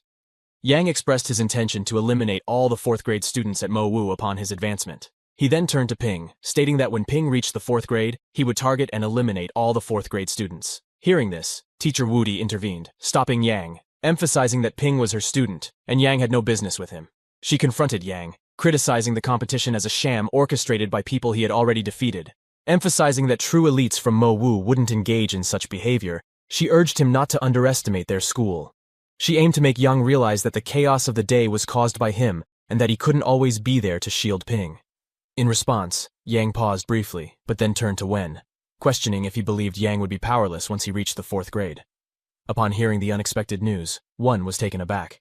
Yang, seizing the opportunity, sought to provoke Wen by boasting about how he had confronted and defeated Wen's brother. Yang went further, daring Wen to seek revenge. To escalate the tension, he even challenged Wen's father, revealing that he knew he was in the 4th grade. In response, Wen gritted his teeth in anger, vehemently shouting at Yang for daring to challenge his father. As the exchange unfolded, the Martial Arts Society judge intervened, rising from their seat to inquire about Yang and how he gained entry. At that moment, Feng Qing emerged behind Yang, revealing that he had encountered Wang at the station and casually invited him for a stroll. Qin Feng Qing supported Yang's stance, suggesting that if they disagreed with his presence, they should challenge him. He taunted them, implying their reluctance stemmed from an inability to defeat Yang. Following this, Yang turned on his heels to depart. Before leaving, he issued a challenge to everyone present, announcing his intention to be at Mo Wu for the next 3 days. He welcomed anyone to challenge him or seek revenge during this time. With those words, he left, leaving the gathered crowd in astonishment. Observing the scene, Ping couldn't help but feel that Brother Wang had stolen the spotlight from him. As the event concluded, everyone dispersed, with the Mo Wu students departing in a state of anger and annoyance. Meanwhile, Ping stood there, contemplating his successful performance, and anticipating that no one would dare to bother him in Mo Wu henceforth. Teacher Wudi joined him, commending Ping for his impressive display of strength. Xiaoman, however, remained a bit puzzled about how Ping managed to replenish his depleted blood, as she hadn't witnessed him using any pills. Instead of clarifying, Ping scolded her, expressing surprise that her parents, hailing from a reputable martial arts family, hadn't taught her such basics earlier. Ping reprimands Xiaoman, cautioning her against prying into other people's secrets. His response leaves Xiaoman shocked, leading her to believe that Ping has undergone a change after having taken someone's life. Subsequently, Ping bids farewell to Teacher Wudi and begins to walk away. Observing Ping's departure, Teacher Wudi informs Xiaoman and Shu that it was Ping's first time killing, suggesting that it has likely left a negative impact on his heart. She advises them that Ping needs time to process and come to terms with the experience. The next morning, Ping called Yang to inquire about his whereabouts. To Ping's surprise, Yang revealed he was at Ping's school guest house. Ping, feeling a bit anxious, asked why Yang hadn't left yet and if he was genuinely waiting for someone to challenge him. Yang responded with a smile, confirming that he was indeed waiting, but no one had dared to come forward. In the hotel restaurant, Ping, Yang, and Feng Qing sat together at a table, enjoying their meal. During their conversation, Yang took a moment to impart some wisdom to Ping, emphasizing that playing 2 games was intended to teach him that warriors should not simply retreat blindly if they seek strength and survival. Ping responded by assuring Yang that he wasn't being bullied during the competition. It was his own decision to participate. Curious, Ping then asked Yang about his definition of a warrior. In turn, Yang threw the same question back at Ping, prompting him to share his thoughts on the matter. Ping calmly expressed his belief that warriors were individuals unafraid of death. Yang responded with a smile, dismissing it as nonsense since everyone experiences fear of death. Feng Qing chimed in, explaining that even masters feel fear, and the students who challenged Ping that day were no exception. This revelation left Ping in contemplative silence. Feng Qing advised Ping not to dwell on it, assuring him that martial artists adhere to rules, and their deaths were neither unjust nor in vain. Looking at Ping with pride, Feng Qing acknowledged that Ping was correct in understanding that life and death were commonplace in the world of warriors. Upon hearing this, Ping felt amazed, pondering if the essence of being a warrior was indeed centered around striving for strength and survival, a life where one must grow stronger to endure. Yang interjected, advising Ping to practice in peace and assuring him that he would get used to it. Ping couldn't help but notice the unconventional teaching approach adopted by the two. To shift the mood, Feng Qing changed the atmosphere by using a fork to feed Ping a piece of meat. Curious, Ping then inquired about Yang's mission to Magic City. However, before Feng Qing could respond, Yang intervened and halted him. Yang cast a stern look at Feng Qing, signaling him to stay silent. Addressing Ping, he reassured him not to worry about the mission, emphasizing that Ping couldn't get involved in it at the moment. Feng Qing echoed this sentiment, urging Ping to concentrate on his training. He emphasized that Yang was already formidable, and their collaboration presented an opportunity to amass wealth. Ping agreed, recognizing that these missions were currently beyond his capabilities. He understood that pressing for more information would not be beneficial, deciding instead to focus on improving his skills and strength. At Yangcheng Yiguan Lake Garden, Ping stood amidst the locals, clutching his bag. Observing children running around in the familiar surroundings, Ping experienced a sense of being back home. To his surprise, he discovered that his sister was already there, eagerly awaiting his return, even though he hadn't informed her that he would be back that day. Upon seeing his sister, Ping's eyes welled up with tears, and he went in for a big hug. However, the mischievous sister quickly sat down, skillfully dodging Ping's attempt, questioning why he had returned in the afternoon. Ping explained that he chose this time because there were fewer people on the train. Ping's sister, Fang Yuan, then began nudging him towards home. Just as they started to head home, someone called out, addressing Yuan as Big Sister. 3 little girls approached Yuan, addressing her as Big Sister, and expressing their desire to seek revenge on the boys who had attacked them in middle school. Slightly embarrassed, Yuan dismissed the girls, shushing them away.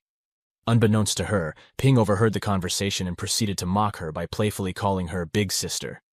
Ping soon realized that rather than waiting for him, his sister had been waiting for the little girls to prepare for their revenge mission. Amused, Ping grabbed Yuan by her cheek and playfully dragged her towards home. Upon reaching home, Ping's mother, who had been waiting, questioned why he hadn't called before coming back.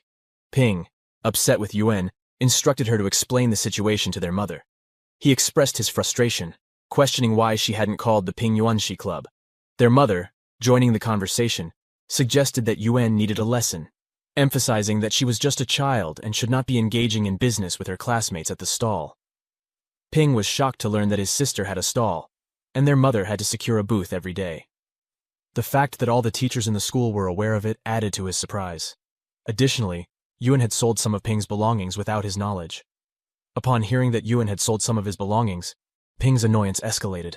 Determined to teach her a lesson, he placed his hand on her head and playfully smudged her. However, his mother delivered another shock by revealing that she had sold everything except 2 of Ping's clothing items. Overwhelmed, Ping rushed to his room only to find it completely empty. In a fit of frustration, Ping entered a state of Super Saiyan, grabbing Yuan's cheeks and stretching them to the max. Despite her tears and pleas, Yuan explained that, as Ping was a warrior, everyone coveted what he had, and she couldn't resist the opportunity to make money from it. Eventually, they all sat down at the table and shared a dinner together. Ping's father, upon observing Yuan, suspected that something might have happened to her while he was away. However, Ping's mother clarified that Yuan had brought everything upon herself, asserting that she was responsible for her actions. After dinner, the family gathered in the living room, sharing laughter as Ping recounted stories of how he defeated the guys back at Mo Wu. Ping's family expressed genuine excitement and joy that he had returned alive after the challenging experiences. During his stay with them, they noticed a positive change in Ping. He took the initiative to prepare meals, offered guidance to Yuan, and even engaged in physical training with her. As the day approached for Ping to depart, he found himself at Yangcheng railway station, ready to board the train. His sister tearfully questioned why he had to leave so soon, clearly reluctant to see him go. Yuan, tearful and afraid that Ping might face bullying at school, expressed her concerns. In response, Ping assured her that he had become the real force to be reckoned with at school. As the train prepared to depart, Ping bid his farewell to Yuan. Despite his confident words, he couldn't help but shed a tear himself, seeing his sister chasing after the train through the window as it left the station. However, as soon as the train departed, Yun wasted no time and called her friends, instructing them to gather at her house swiftly. She informed them that Ping had left behind a lot of stuff, and this time they were poised to make money again. Meanwhile, at the exchange office, Ping examined his financial situation, realizing that he had spent a considerable amount of money recently. To replenish his funds, he decided it was time to exchange some pills and put them up for sale. At the exchange desk, Le Changsheng warmly greeted Ping, acknowledging that the last booth had indeed performed well and only cost 40 credits. He praised Ping for his successful earnings and mentioned that they were providing him with 4 first-grade blood pills, essentially refunding his money. Ping expressed surprise, admitting that he hadn't expected the exchange staff to be aware of the tournament. Ping continued, expressing his intention to exchange for ordinary blood pills this time. Mr. Li, in response, opened his drawer and inquired about the quantity Ping desired. To this, Ping specified that he wanted 67 of them. Mr. Li, slightly shocked, questioned Ping's motive, suspecting that he intended to sell them for a profit. He cautioned Ping, explaining that while the school didn't explicitly forbid it, selling pills was a specialized business. Mr. Li emphasized the potential risk, warning Ping that getting caught selling on a large scale could lead to financial ruin. Hearing Mr. Li's concerns, Ping confidently handed him his card, suggesting that small-scale transactions wouldn't pose a problem for him. Mr. Li, before accepting the card, clarified that exchanging 67 ordinary qi and blood pills would deduct 201 credits, leaving Ping with just 1 point remaining. Mr. Li further explained that, as Ping was in the first grade, the blood pills might not even be sufficient to sustain his training needs. Undeterred, Ping slammed the card on the desk, expressing his determination and insisting that he had thought it through and wanted the exchange. Following this, Ping headed to his room and made a phone call to Manager Li. Inquired about the possibility of selling the 70 qi and blood pills he had on hand. Manager Li, a bit shocked at the quantity, cautioned Ping that selling such a large quantity quickly wouldn't be easy and could pose a risk if inspectors caught wind of it. Ping inquired with Manager Li about the possibility of selling the 70 qi and blood pills, suggesting they follow a similar approach as last time. However, Manager Li explained that the quantity was considerably larger now, making it riskier and more likely to attract attention. Acknowledging the danger, Ping agreed and decided to explore alternative solutions. He then approached Fu Chad in his room, seeking assistance in selling the pills. Upon seeing the pills, Chad was visibly shocked and surprised. He questioned Ping, asking if he urgently needed money at home. Ping responded affirmatively, and in turn, Chad explained that buying pills directly from the exchange could be expensive. However, if someone purchased them from a private party, they could acquire the pills at a more affordable rate, typically around 60%, 70% of the original price.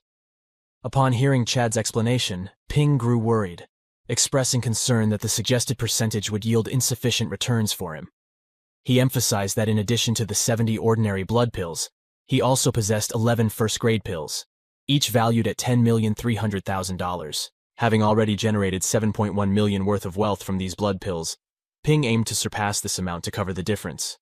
Excited about the potential sale, Chad suggested reaching out to his father to inquire if he would be interested in a blood potion. Ping eagerly confirmed that he had ample stock and requested Chad to convey to his father not to undervalue the product. Chad's father proposed a deal at $9 million, which was a 10% discount. Ping promptly agreed to the offer, giving a thumbs up to seal the deal. The agreed-upon amount was then transferred into Ping's account. Meanwhile, back in his hometown, Ping's sister and her friends were auctioning off all his belongings. At the training building, everyone gathered for an assembly. Xiaoman and Xu Mei were present, with Xiaoman complaining about her dark circles and lack of sleep.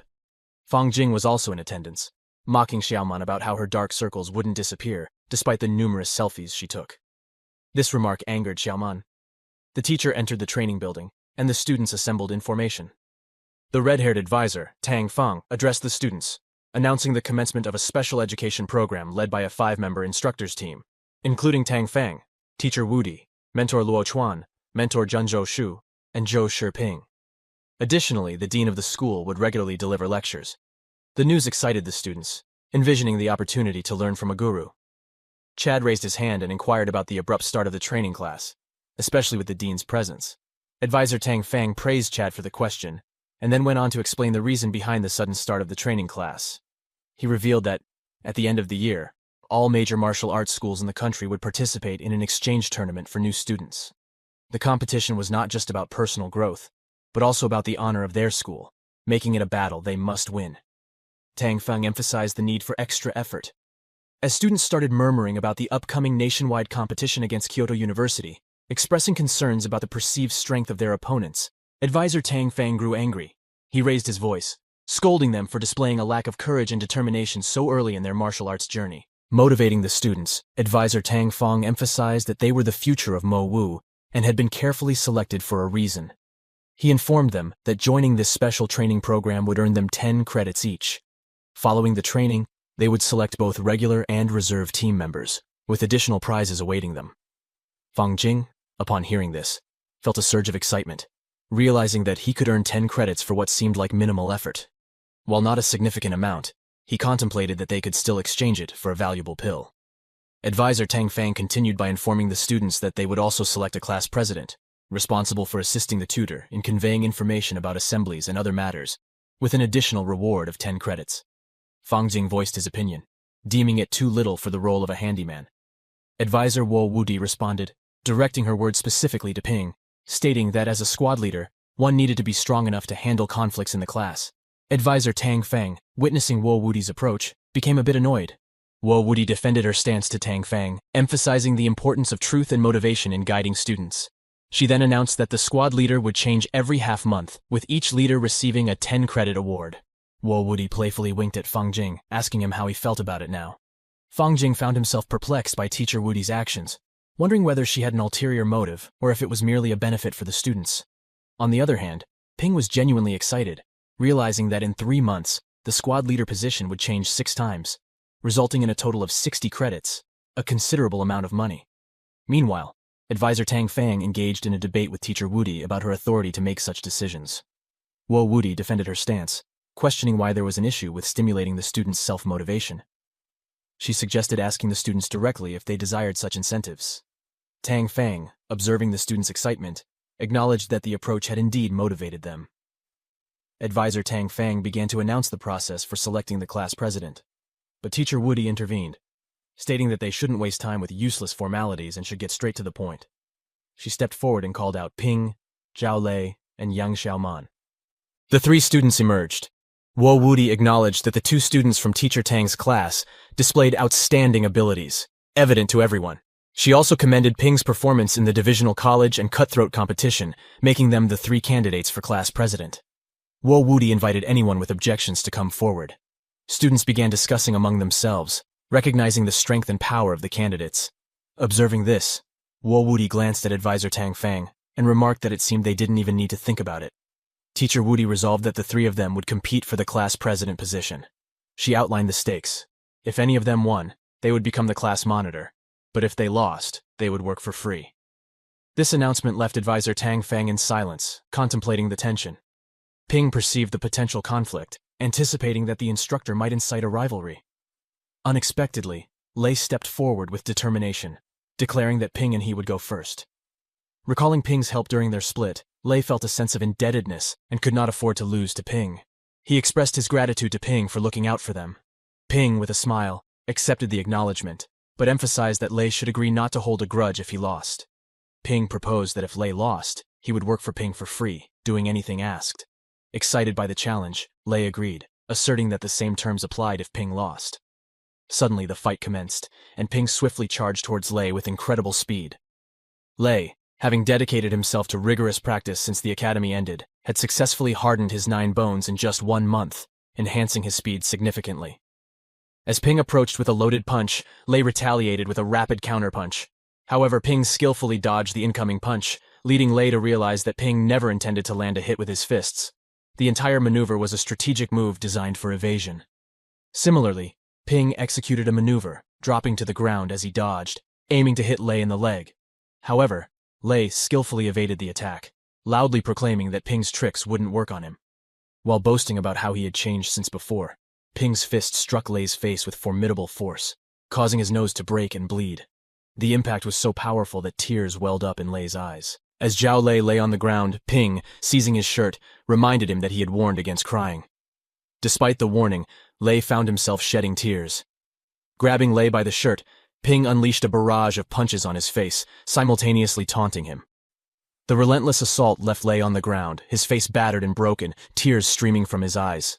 Yet, Teacher Woody didn't appear impressed by Ping's beating, asserting that it didn't truly hurt Lei. Teacher Tang Fang, however, recognized that Ping hadn't intentionally beaten Lei to the point of death. Nevertheless, Lei had suffered enough to keep himself secluded for a week, unable to face others. Meanwhile, Zhao Lei lay on the ground, defeated, while Ping extended his arm, ready to face Xiao Man. Shu suggested to Xiao Man not to challenge Ping, pointing out how even Lei had been beaten. Xiao Man, glancing at Lei's battered face, couldn't shake the fear of ending up in a similar state, with people ridiculing her. Anxious and sweating, she nervously inquired of Ping whether he would use his powerful hands against her as well. Ping, with an innocent demeanor, assured her that he believed in fairness even when dealing with a beautiful woman, and stated that he would treat her the same way. Teacher Tang Fang concurred with Ping, asserting that compassion had no place in martial arts. Upon hearing this, Xiao Man surrendered, prompting Ping to taunt her for the decision. Teacher Tang Fang, wearing a somewhat displeased expression, declared that Ping was now the class president. He then turned his attention to Lei, informing him that he would visit later to discuss the training schedule. Subsequently, Teacher Tang Feng announced that training would commence the following day to avoid any conflicts with regular class schedules. Once these announcements were made, Teacher Tang Feng dismissed the class. As the class dispersed, Ping approached the battered Lei, suggesting he should take some rest.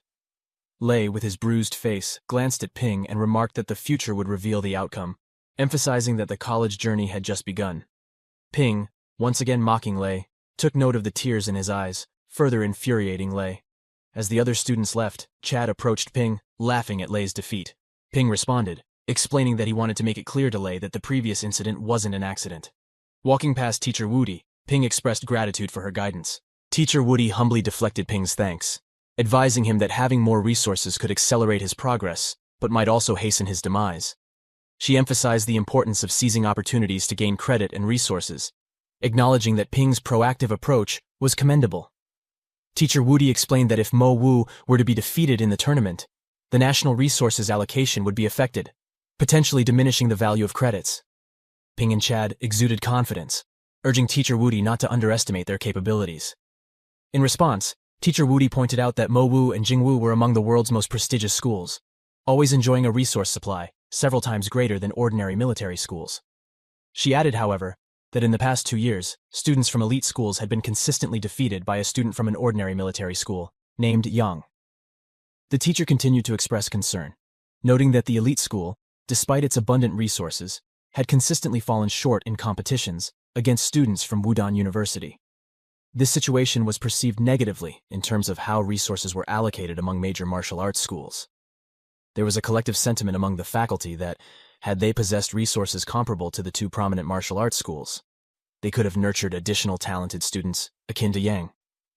Upon hearing this, Ping came to the realization that he wasn't the main character in this scenario. Rather, it was Yang who held that role. Teacher Woody pointed out that, combined with recent events, there was a desperate struggle for resources, creating an opportune moment for them to showcase their strengths and secure the needed support. As Ping absorbed this information, a sudden recollection of Yang's advice about not mixing things up in the Magic City struck him. A sense of anticipation lingered in Ping's mind, as he sensed that something significant was on the horizon. During lunchtime, Ping took a seat in the cafeteria, contemplating his training and strategizing on how to accelerate his progress to catch up with Yang. Lost in his thoughts, he inadvertently overheard other students discussing him and Zhao Lei. As the students engaged in conversation, they marveled at how quickly Ping had ascended to the top of the first grade, considering the recent commencement of their academic journey. A girl in the group raised a question, pondering whether Ping harbored an inferiority complex. She pointed to an incident where he ruthlessly beat Chad Ding upon his arrival at the academy. The discussion then shifted to a comparison of handsomeness between Ping and his opponents. Abruptly, Xiaoman joined the conversation, revealing another dimension to Ping's alleged jealousy. She claimed that Ping wasn't only envious of men, but also harbored resentment towards women.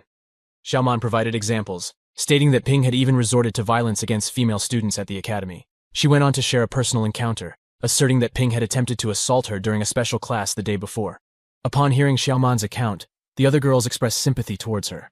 In response to the disconcerting revelations, Ping seethed with anger and rage.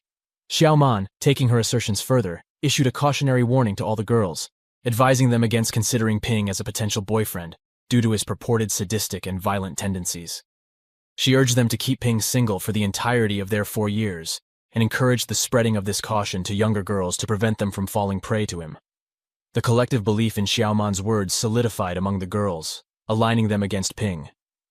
Simultaneously, Ping simmered with fury, contemplating revenge against Xiaoman for spreading damaging rumors about him.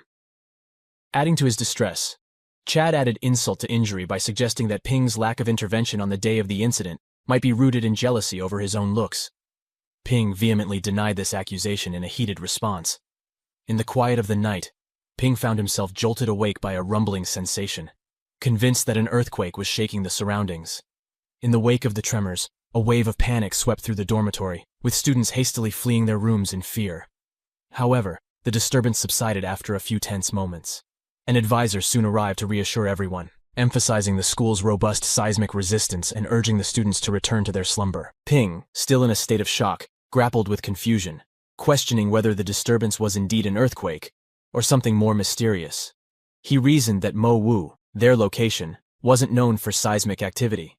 Unbeknownst to the students, a formidable group of individuals had infiltrated the school premises during the night. The following day, as the students gathered in their classrooms, a strikingly beautiful teacher entered. Radiating grace, Bai Ruoxi, the Weapons Academy instructor, introduced herself to the class. Chad found himself particularly drawn to her beauty.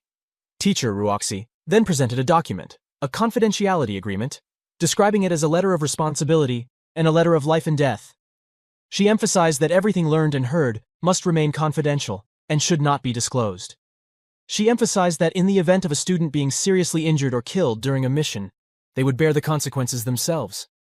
Ruoxi then offered the chance for students to leave if they wished, but none chose to do so. Impressed by their commitment, Teacher Ruoxi commended the quality of Mo Wu students. With that, she initiated the first official lesson of the special training class. Ruoxi began with a historical overview, noting that 100 years ago, martial artists were considered nonsense. However, in the following year's first month, Chinese newspapers officially recognized the existence of warriors. In that same year, the Kyushu Wudosha, the precursor to the current Kyoto Wushu University, was founded as a result of a devastating event. The preceding year had witnessed a catastrophic earthquake that claimed the lives of thousands of people. Following that event, martial artists took center stage, initiating large-scale and systematic training programs. Over the years, the number of martial artists in the country had accumulated to millions, driven by the societal and humanitarian need for their skills. Hearing this revelation, the students were shocked and attentive. Teacher Ruoxi elaborated, stating that their common adversary was the dungeon. She clarified that the nature of the dungeon remained unexplained. Initially, they believed it might be an underground world, but despite organized efforts by warriors to dig tens of thousands of meters, no trace of the crypt was found. The entrances and exits of a dungeon were underground, but the worlds within them were not. The movements within these dungeons cause earthquakes. Currently, in China alone, there were 22 disclosed entrances to these dungeons. When a student inquired about what existed in those dungeons, Teacher Ruoxi responded that it was an entirely new world, albeit lacking modern civilization. She explained that the inhabitants of these dungeons, including humans, animals, and monsters, were very similar to those on Earth. Ruoxi then recounted an incident when someone attempted to destroy the gateway to a dungeon, causing creatures inside to rush out, resulting in tragic consequences. When Ping asked why these creatures came out and if the cave was a hostile environment, Teacher Ruoxi replied that the cause of the invasion was yet to be determined. She emphasized that the environment inside the dungeon was not different from the normal world and was even better in terms of overall conditions. Furthermore, she added that all technologies and weapons prove useless there, and only the blood and chi of martial artists were effective. Excited by the prospect, Ping wished for his wealth to work there, envisioning infinite ammunition. He pondered on Wang Jintang, wondering if he could be their savior, considering his intense cultivation without a system. Meanwhile, Yang and Feng Qing found themselves in a distant forest, seemingly fleeing from something. Yang dragged Feng Qing by his shirt, yelling that he almost died with him. They had invaded a village, but facing formidable opponents, they were now forced to escape. Dragging Feng Qing along, Yang remarked that the cave on the side of the demon capital was a bit unusual, with empty villages suggesting people might be escaping through the dungeon door. Expressing concern, he feared that Feng Qing might face a situation similar to Tianan. Feng Qing, despite his scarred and beaten face, smiled, assuring Yang that the Magic City had many powerful individuals, and they need not worry. Yang, however, yelled at Feng Qing, stating that if the situation mirrored Tianan, the Grandmaster would have already blocked the gate, leaving them trapped in the dungeon. In Tianan, Yang vividly recalled a moment where he pleaded with someone not to go back into the dungeon to save him. The determined man responded that it was his responsibility to take care of the person, and the master would soon forcibly close the door. With a smile, the man asked Yang to take care of Nini if he didn't make it back. In the present, Yang remained unsure of the fate of the man, who was his teacher, inside the sealed Tianan cave. Immersed in his thoughts, Yang's companion, Feng Qing, suggested that they should bring Ping with them next time. Feng Qing observed that Ping was improving rapidly, and having a team of 3 would make them significantly stronger. Upon reaching a cliff, Yang expressed his belief that Ping was still weak since he was only a first-class martial artist. Feng Qing, upon hearing this, was reminded that Ping was indeed just a first-class practitioner. While gazing at the splendid and serene scenery from the cliff, Feng Qing marveled at the beauty of a world devoid of people and monsters. In the school's training ground, Ping was engaged in stick method practice with an instructor. The instructor imparted various basic moves to Ping, and emphasized the crucial targets he should have concentrated on during fights. Emphasizing the importance of being both agile and robust, the instructor guided Ping through the sparring session, with fellow students attentively observing the lesson. The instructor, Luo Yichuan, maintained a relentless assault on Ping, who diligently defended himself. Suddenly transitioning from upper attacks to a sweep attack, the instructor caught Ping off guard, causing him to trip and fall. Yichuan then set his stick aside and queried the students about the basic moves he had demonstrated, ensuring they paid attention. Holding the rank of a 6th grade intermediate, Yichuan's lessons sparked joy among the students, prompting them to request another demonstration, eager to witness Ping's fall once more. Upon hearing the collective murmurings of the students, Instructor Yichuan commanded Ping to return to the line. With his face visibly swollen from the earlier attacks, Ping rose and walked back into formation. As he passed by Xiao Man and the others, laughter erupted, even Chad chiming in with a mock about the challenges of being a class monitor. Enraged, Ping shot a menacing glare at Chad, warning him to hold his tongue. The day continued to unfold with a series of unfortunate events for Ping. He endured another round of beatings, this time in Instructor Tang Fang's footwork class, and yet again in Zhou Shi's palm technique class. The entire class, witnessing Ping's consecutive defeats, couldn't help but burst into laughter at his expense. Following the series of classes, the student versus student drill commenced, and Ping, eager for an opportunity to prove himself, sought out the most energetic students to practice with. Seizing the chance, he exacted revenge on those who had mocked him earlier, delivering a satisfying beating. As the training session drew to a close, the students filed out, and each received a ranking list. Chad, upon perusing the list, displayed a hint of surprise upon discovering that his principal was only ranked 41st. May explained to him that the list specifically recorded fighters known to the public, encompassing various factions such as sects, ministries of war, detectives, town guards, and more. Securing the 41st position in the rankings was already a commendable feat for the principal. Ping, on the other hand, eagerly scanned the list for Yang's name, only to find him at a surprising 27th place. This revelation underscored that even the most formidable individuals were not necessarily at the pinnacle of the martial arts world, casting a significant light on the authority of the list. Motivated by this, all students harbored aspirations to one day make it onto this prestigious ranking. The following day, in Instructor Wo Wudi's office, she had returned from the dungeon, signaling a temporary conclusion to the events transpiring there. Ping and Mei, present in the office, inquired about the safety of the dungeon, seeking assurance that the ordeal was now over. Teacher Wudi responded, explaining that creatures from the dungeon were intensifying their attacks on the dungeon doors, indicating an imminent surge in resource demands. She added that the school would be elevating the difficulty of their training in response. Informing them of an upcoming journey, Teacher Wudi advised Ping and Mei to take a rest and begin packing in 2 days. Concerned about the destination, Ping sought clarification, and Teacher Wudi reassured him that it wasn't the dungeon they were heading to.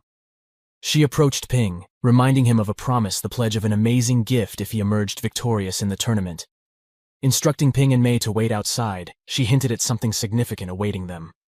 As they waited, a beautiful car driven by Teacher Wudi pulled up in front of them. Ping, catching a glimpse of the luxurious vehicle, momentarily believed it might be the promised gift from Teacher Wudi. However, she shattered his expectations, instructing him to get into the car. The car journeyed outside the Magic City, eventually halting in front of a substantial door guarded by 2 sentinels. Teacher Wudi led Ping and Mei towards the entrance. Upon reaching the door, the guards demanded 10K per person for tickets. Teacher Wudi, without hesitation, tossed a pill to the guard, who, upon inspecting the ordinary blood pill, permitted their entry. As they ventured inside, Ping couldn't help but feel perplexed about the substantial payment for what appeared to be an ordinary country house.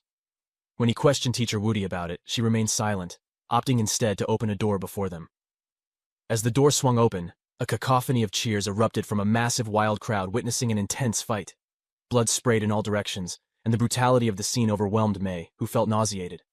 In a stern tone, Teacher Woody advised May to leave if she couldn't handle the spectacle. However, May composed herself and affirmed that she could endure it. Observing May's initial reaction, Ping recalled his own similar response when he first encountered blood and brutality. Amidst the chaos, two well-dressed men approached Teacher Woody, indicating familiarity with her. Without exchanging pleasantries, Teacher Woody directed them to arrange a stay at the morgue for Ping. Bewildered, Ping couldn't fathom why he was being sent to the morgue.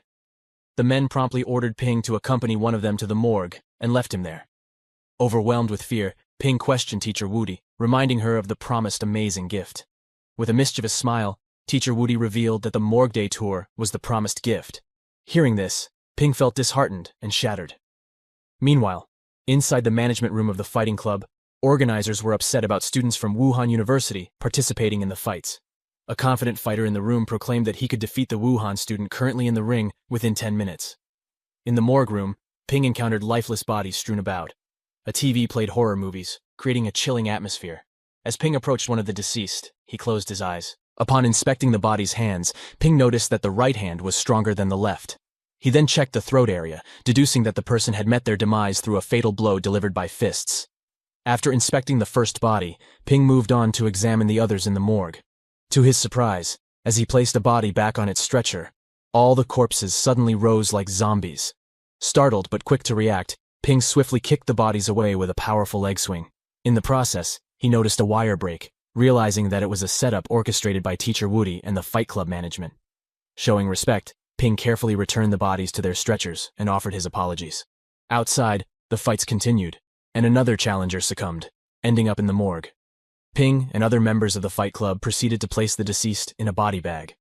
The members of the Fight Club were astounded to witness Ping handling the bodies with such calm composure, finding it hard to believe he wasn't affected by their attempts to scare him.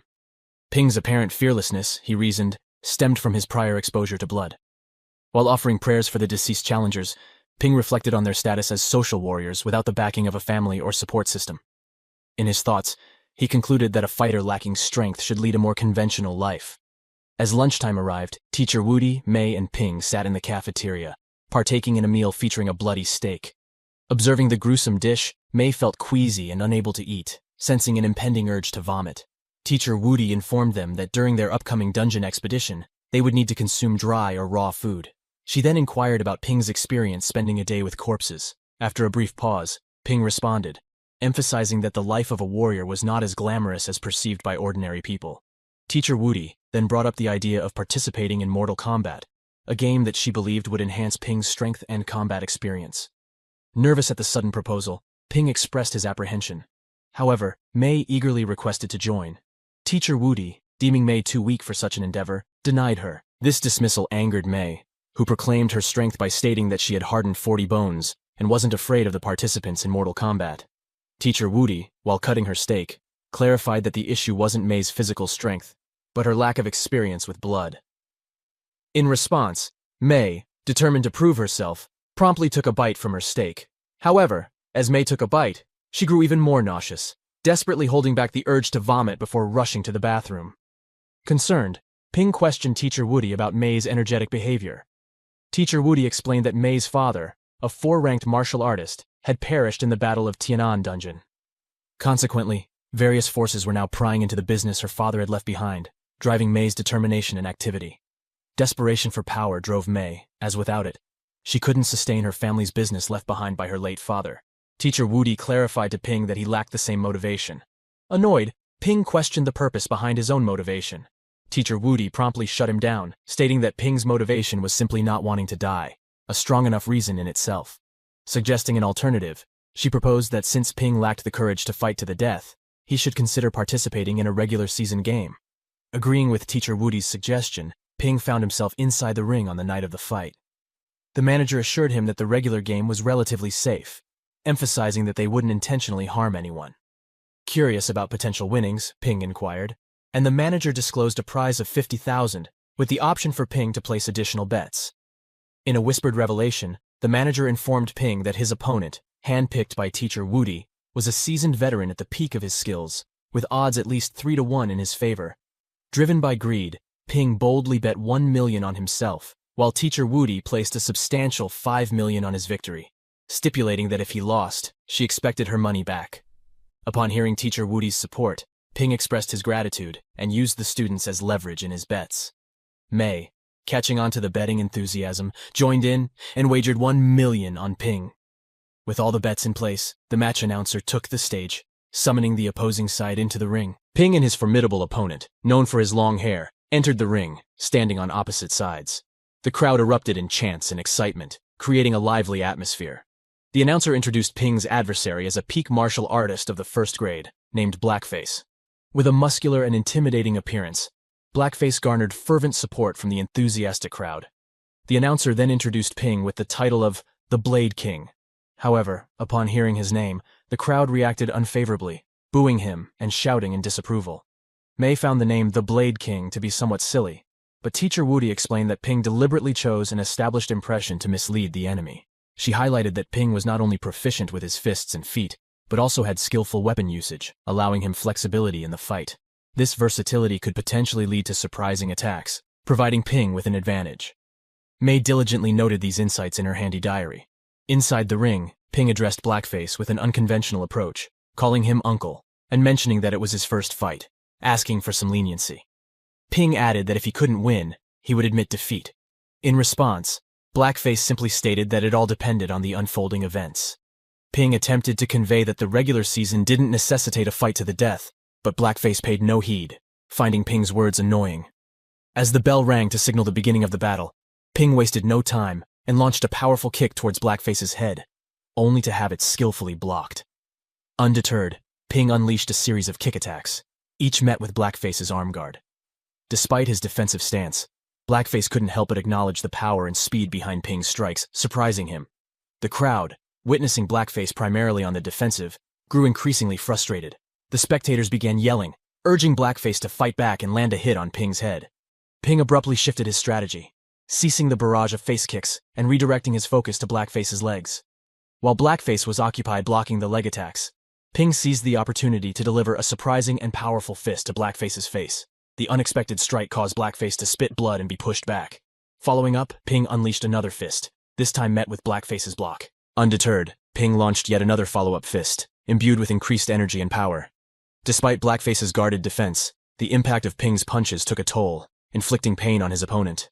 Overwhelmed by the force of Ping's fists and kicks, Blackface eventually conceded, signaling his surrender. Ping graciously stopped and expressed gratitude towards Blackface. The crowd, in disbelief, stared with wide-open mouths, realizing that their favorite warrior had been defeated, resulting in the loss of their bets. May and teacher Woody wore expressions of mild surprise, although teacher Woody maintained a nonchalant demeanor. The crowd, perplexed by the swift conclusion of the fight, speculated whether it was a stage performance. Despite initial skepticism, they grew to appreciate the Blade King's talent, now intrigued by his abilities.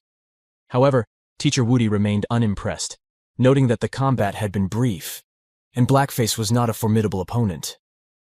After the fight, Ping proceeded to collect his rewards, combining them with the bets to amass a substantial 3.1 million. The system automatically deducted the 1 million Ping had initially invested. Suddenly, a notification appeared, indicating that the wealth had surpassed the 10 million mark, prompting the system to level up.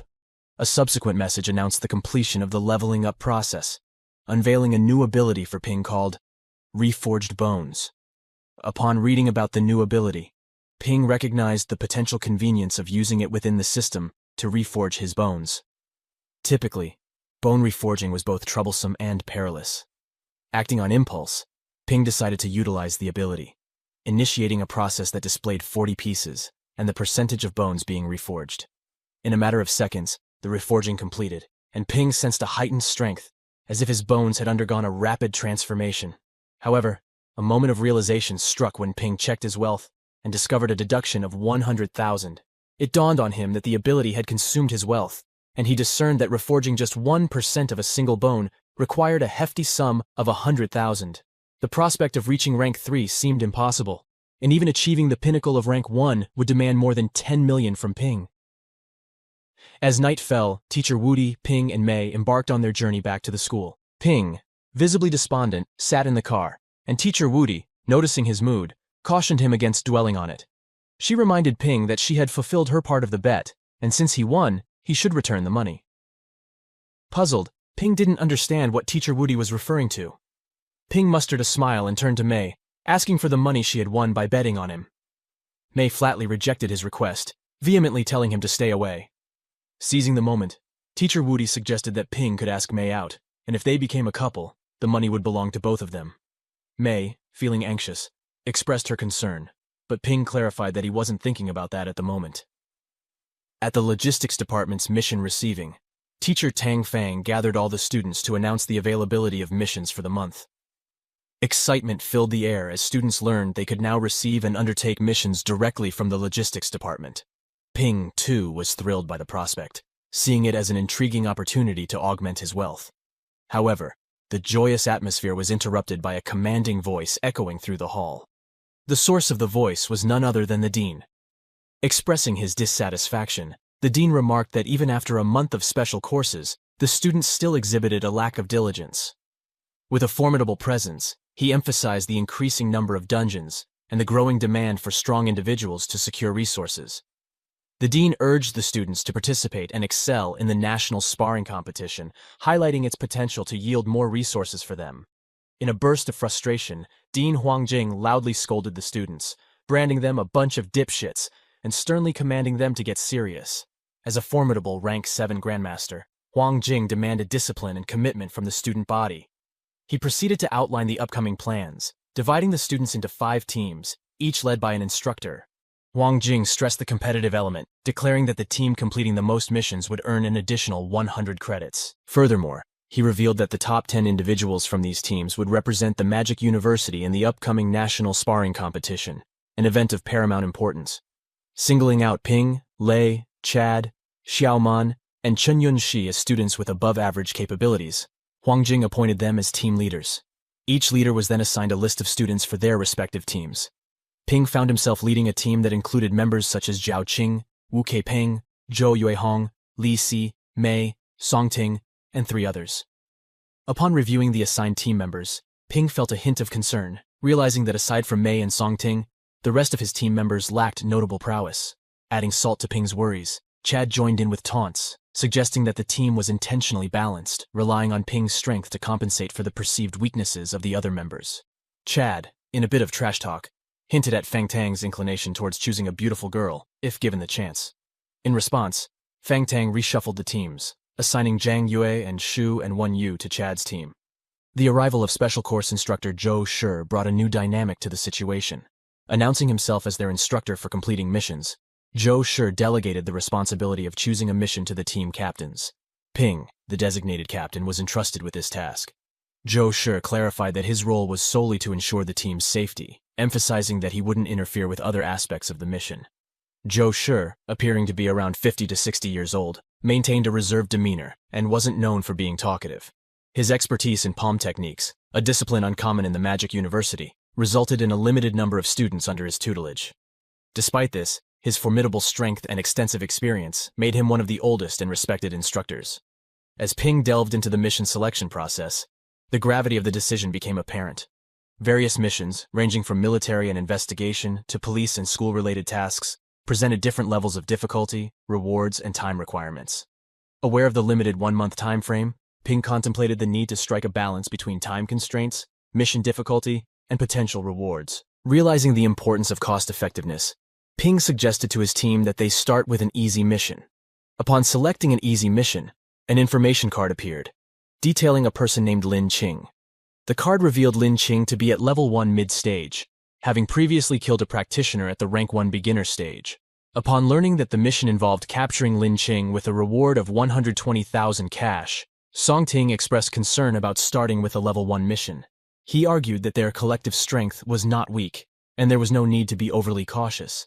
Song Ting also pointed out that the reward was too small for them to split, impacting their preparations for the upcoming sparring competition. Suggesting that they take on at least a level 2 warrior, Song Ting believed it would be more beneficial. In response, Ping questioned Song Ting's confidence in facing a level 2 warrior. as Song Ting admitted to never having fought someone of that caliber before. Ping emphasized the seriousness of the situation, stating that these criminals fought for their lives, and the mission could become more challenging if something happened to any team member. While Song Ting believed having an instructor like Zhou Shi would provide protection, Zhou Shi remained silent. Asserting his authority as the team captain, Ping declared that he would be the one making decisions. With a determined expression, Ping addressed Song Ting, affirming his commitment to follow Ping's orders for the next month. Ping emphasized that he wasn't interested in engaging in petty disputes, but welcomed anyone with a genuine problem to challenge him. Song Ting, sensing the seriousness of Ping, quickly agreed to comply with Ping's leadership. As they set their sights on the mission to capture Lin Qing, Ping examined recent clues, discovering that Lin Qing had a penchant for gambling. Ping formulated a plan based on this information, determining that Lin Qing could likely be found in some underground casinos. Mei raised a concern about the multitude of casinos, wondering what would happen if they couldn't locate Lin Qing. Ping established a 3-day time frame, declaring that if they couldn't find him within that period, they would accept the 10% deduction from the rewards. After issuing the order for everyone to be prepared in an hour, Ping walked away with a clear purpose. Song Ting, however, took the opportunity to disparage Ping, claiming he was scared and not considering the potential rewards they could attain. Despite the negative comments, others in the team recognized that their fate was tied to Ping's leadership. As the team arrived at one of the bustling casinos in the northern part of the Magic City, the atmosphere was lively with people engrossed in various betting activities. Ping, positioned on the second floor, carefully surveyed the surroundings, scanning the area for any sign of their mission target, Lin Qing. Ping directed everyone to disperse and search for Lin Qing within the expansive casino. Teams A and B reported back with no success, causing some tension among the group. Despite the initial setbacks, Ping encouraged them to persist and conduct a thorough search. Observing his teammates' nervousness and lack of experience, Ping pondered the situation. In the midst of his contemplation, Ping noticed Instructor Zhou silently observing from a corner, his gaze cold and unwavering. Ping couldn't help but wonder if Zhou would truly assist them in a critical moment, questioning the reliability of their instructor in this high-stakes mission. Ping, contemplating the calculated risks and sacrifices made by the Magic University, believed that Instructor Zhou would not intervene until everyone was safely out. He perceived the strategy as a form of equivalent exchange, sacrificing a few weaker students for the overall awakening and development of a new generation of martial artists. Ping reflected on the apparent purposeful selection of first-year students, like himself, for these dangerous missions. He questioned why the more powerful third-year students were not taking on these high-stakes tasks.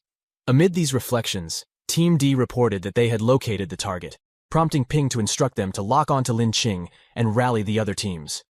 Ping sprinted toward Team D's position, urging them to wait until the entire team gathered. However, Song Ting had already engaged in a confrontation, disregarding Ping's orders. Upon reaching Team D, Ping and the rest of the group found Song Ting seated beside the lifeless body of Louis. Louis's battered form showed signs of a struggle, with a visible wound on his head from which blood was oozing.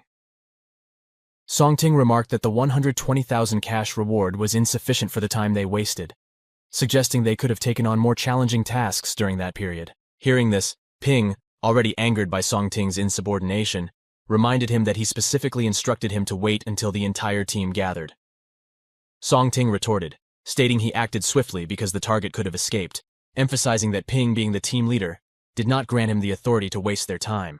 Mei intervened, shouting at Song Ting, asserting that it was Ping's strategy of splitting into groups that enabled them to find Louis quickly. Other team members sided with Tang Song, agreeing that they wasted considerable time for a relatively small reward.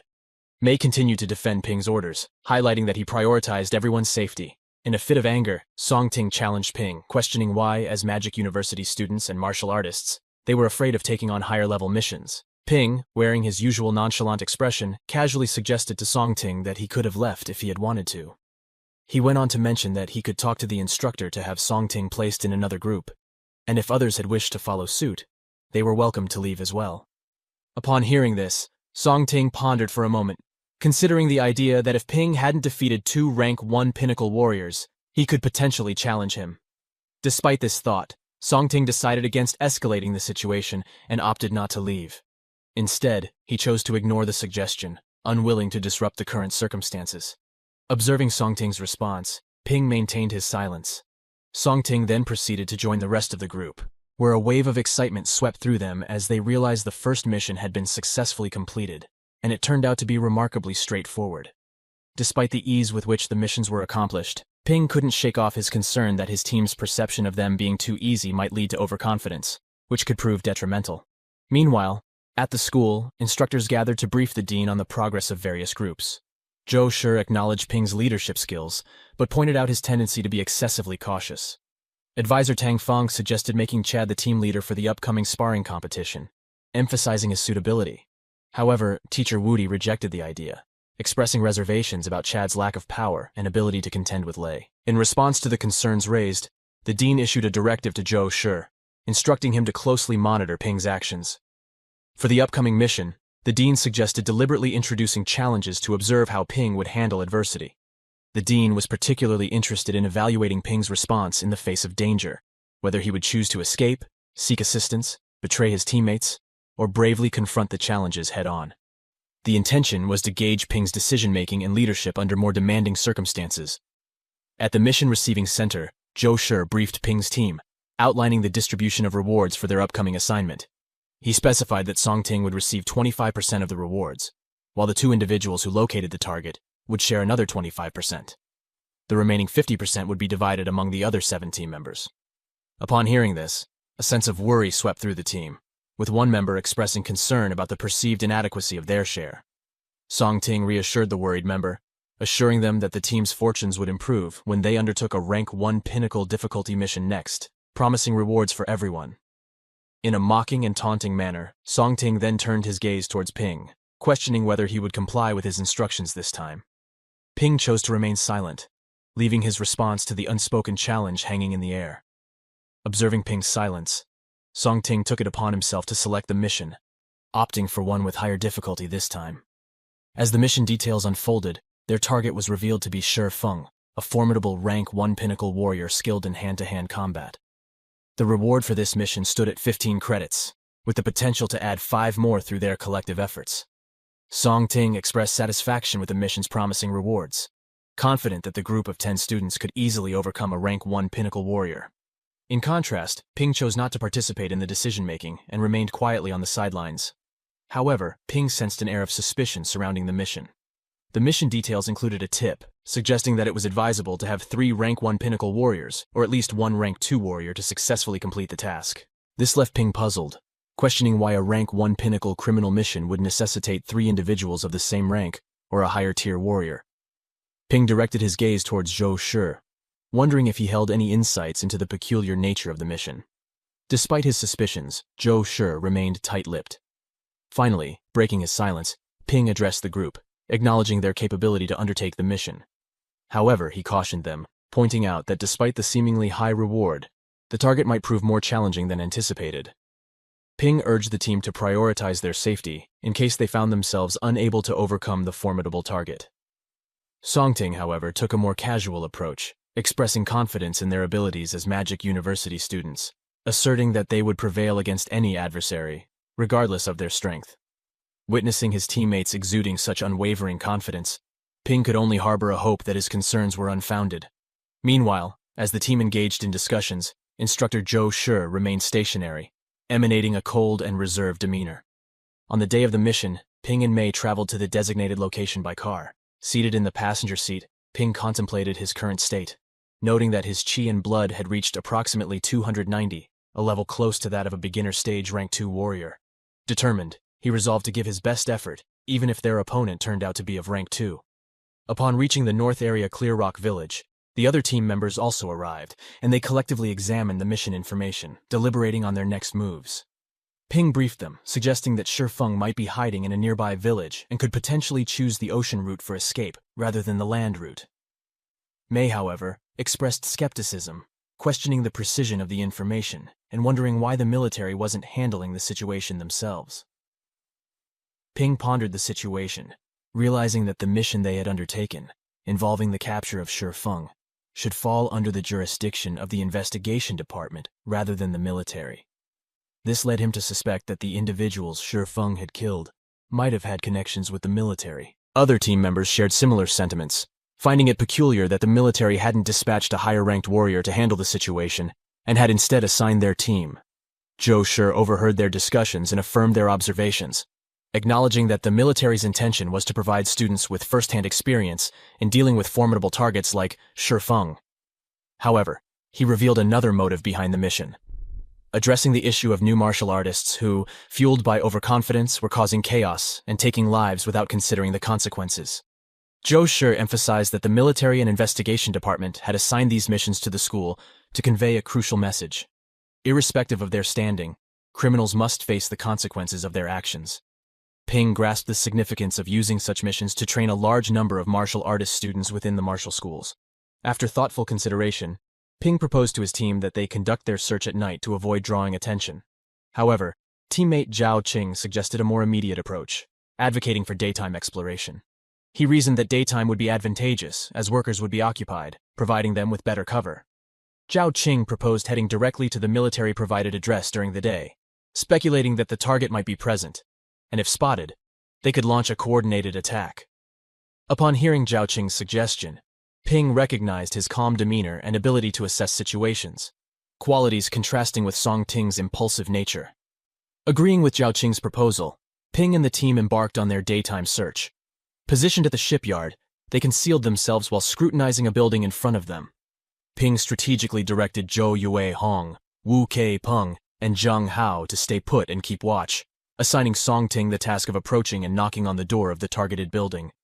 Song Ting, taken aback and visibly nervous, hesitated. In response, Ping reassured him, highlighting his formidable strength compared to others and the possibility of putting up a fight. Encouraged, Song Ting, though still uncertain, agreed to undertake the task. However, a team member noticed the absence of instructor Zhou Shi and questioned Ping about whether they should proceed with the mission without their instructor. With a confident and determined expression, Ping asserted that they should proceed with the plan, displaying assurance in his decision. As the plan unfolded, Song Ting, acting as an indignant neighbor, knocked on the door while Ping and Mei concealed themselves on the sides. Song Ting, faking annoyance about trash, demanded that the occupants come out. Despite Song Ting's loud banging and shouting, there was no response from inside. Song Ting escalated his efforts, banging harder and raising his voice. Suddenly, a deep voice emanated from within, asserting that they had not discarded any trash outside. Song Ting insisted that the trash was still outside, urging the occupant to come out and address the issue. However, while he spoke, Ping detected a suspicious sound. Acting quickly, Ping grabbed Song Ting's hand, pulling him to the side, and loudly instructing him to dodge. In an instant, a powerful blast of energy shattered the door, revealing Shi Feng as he emerged. Swiftly moving out, Shi Feng began to run ahead of the group. Recognizing the urgency, Ping commanded everyone to pursue him. With weapons drawn, Ping's group chased after Shi Feng. Despite Song Ting and Ping positioning themselves to intercept Shi Feng, he skillfully evaded both attempts. Observing Shi Feng's evasive maneuvers, Ping deduced that Shi Feng was unwilling to engage them directly in combat. As Shi Feng approached Mei, who stood ready with her metal rod, he abruptly stopped and glanced back at the pursuing group. Recognizing them as Marshall University students, Shi Feng noted the absence of military or investigation department forces, leading him to conclude that they might be underestimating him. Taking stock of the numerical advantage of the student group, Shi Feng reasoned that their strength might not be formidable. As these thoughts occupied his mind, Mei swung her rod, but Shi Feng adeptly dodged the attack. Realizing that even in this situation, he shouldn't waste time, as backup might be on the way, Mei prepared for another strike. However, instead of retaliating, Shi Feng began channeling his energy. Observing Shi Feng's actions, Ping discerned a threat and urgently shouted at Mei to dodge. Responding to Ping's advice, Mei swiftly evaded Shi Feng's channeled attack by moving to the side. Seizing the opportunity, Shi Feng resumed his escape, prompting Ping's group to resume their pursuit. During the chase, Song Ting expressed dissatisfaction, questioning why Ping instructed Mei to dodge instead of capturing Shi Feng, which would have concluded the mission. Ping explained the gravity of the situation, emphasizing that the target was exceptionally powerful, and if Mei hadn't evaded, she could have faced severe consequences. Song Ting, perplexed, inquired about Ping's statement. With a serious expression, Ping disclosed that the fugitive they were pursuing held the rank of 2. Adding further details, he revealed that Shi Feng's bones had undergone complete reforge in his hands, conveying the formidable strength of their target. Upon hearing the revelation, the other group members expressed disbelief, recalling that Shi Feng had been listed as a rank 1 warrior on the information page. Tang Song, who was in pursuit, shouted that despite being at rank 2, he was still in the beginner stage, reassuring the group that they could easily defeat him. Meanwhile, Shi Feng, running ahead, overheard their conversation and was surprised that they were unaware of his level before joining the mission. Ping, feeling concerned, noted that the mission information clearly stated Shi Feng was at the pinnacle of rank 1, leaving him puzzled about the sudden upgrade to rank 2. Ping speculated that an error had occurred in the mission system. Meanwhile, as Shi Feng sprinted, he spotted the boat he had strategically placed earlier and felt a surge of joy at its presence. However, as he attempted to leap onto the boat, an unseen force halted him, and he sensed a formidable presence enveloping him. Confused, Shi Feng pondered the unknown rank of the force restraining him, initially considering ranks 4 or 5 before being startled to realize it was a formidable rank 6. To his surprise, Zhou Shi emerged with a cold and imposing aura, revealing himself as the source of the powerful presence. Shi Feng, recognizing that he had become a training subject for Zhou Shi's students, acknowledged the impending threat to his life. In a bold moment of realization, he contemplated the idea of taking the students down with him.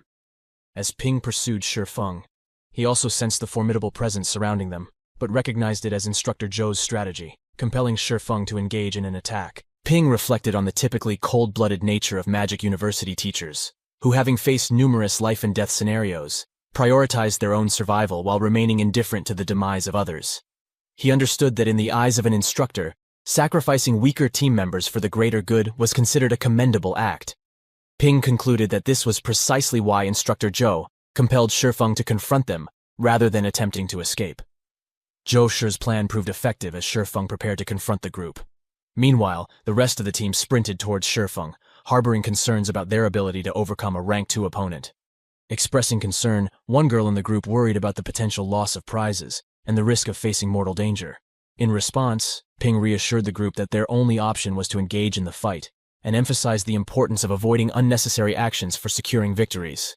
As they approached Shi Feng, Ping directed Songting, Mei, and himself to take the lead in the confrontation, while the others were instructed to remain in the background. Agreement ensued among the team members. From Shi Feng's perspective, standing on the opposing side, he observed only 3 students advancing, leading him to deduce that they must be the strongest within the group. Recognizing Ping as their leader, Shi Feng sensed the challenge ahead, acknowledging that Ping appeared formidable. Assessing the situation, Shi Feng singled out Mei as his initial target and initiated a charge toward her. Witnessing Shi Feng's swift movements, both Ping and Songting felt a mix of worry and surprise. However, Mei defiantly shouted not to underestimate her and charged at Shi Feng, gripping her rod tightly to launch an attack. In an attempt to counter, Shi Feng seized her rod, but Ping and Songting seized the opportunity to leap from behind and attack him simultaneously. Reacting swiftly, Shi Feng channeled energy through the rod, delivering a shock to Mei and causing her to release her grip. Seizing the moment, Shi Feng used the rod as a defense against Songting's attack and skillfully jumped to block Ping's assault. Ping, witnessing Shi Feng's agility, felt a combination of worry and surprise. Onlookers were shocked and concerned as Mei's weapon was snatched away, and they sensed the difficulty the trio faced against Shi Feng. Despite the urge to join the fray, Zhao Qing suggested waiting for the leader's guidance before taking any action. Shi Feng continued to dominate in combat, proving to be a formidable opponent for the 3 students. Ping attempted a sneak attack from behind, but Shi Feng displayed rapid reflexes, countering with a powerful kick that wounded Shi Feng's leg. Ping, astonished by the strength of Shi Feng's counter, recognized his opponent's formidable power. In the midst of this, the passionate Songting launched an attack from behind, prompting Shi Feng to block it skillfully using Mei's weapon. Seizing the moment, Shi Feng retaliated, disarming Songting and inflicting pain on his hand with a forceful counter. A subsequent attack targeted Songting's shoulder, resulting in a cracked arm bone. Meanwhile, Songting's sword soared through the air. Ping, quick on his feet, caught the sword and swiftly swung it, landing a hit on Shi Feng's hand and severing it in half. The sight of his own hand on the ground left Shi Feng in agonizing pain. Seizing what seemed like the perfect moment, Ping aimed to deliver the decisive blow to Shi Feng. To his astonishment, Shi Feng, with a broken hand, managed to catch the sword mid-air, sporting a maniacal smile. Recognizing the unexpected turn of events, Ping swiftly commanded the other team members to unite and launch a concerted attack on Shi Feng. Together, they charged at Shi Feng, delivering powerful blows that brought him to the ground. As they continued to beat Shi Feng, Ping couldn't help but notice that the gap between rank 1 and rank 2 wasn't as significant, especially considering Shi Feng's visibly battered state. Seeing Shi Feng on the ground, Ping believed they had emerged victorious in the confrontation. Yet in response to their apparent victory, Shi Feng erupted into laughter. admitting that he had underestimated the students and never anticipated meeting his demise at their hands. Abruptly, he seized Song Ting by the shirt, lunging towards him with a desperate intent to take one of them down with him. In a chilling turn of events, Shi Feng attempted to bite off Song Ting's face, leaving Song Ting in a state of profound fear. Panicking, Song Ting screamed for assistance from Ping, and in the midst of the chaos, blood spattered all around, leaving everyone in utter shock at the unexpected turn of events. Amidst the splattering blood, Song Ting's tear-streaked face registered disbelief and shock as he stared at Shi Feng. Despite the profuse bleeding from his head, Shi Feng clung desperately to Song Ting's arm before collapsing to the ground.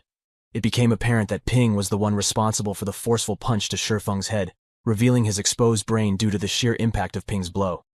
As Shi Feng fell, Ping, having delivered the decisive blow, took a seat on the ground, signaling the end of the intense confrontation. With a mix of relief and emotion, the other team members, realizing they had emerged victorious, began shedding tears of joy, grateful to have come through the ordeal alive.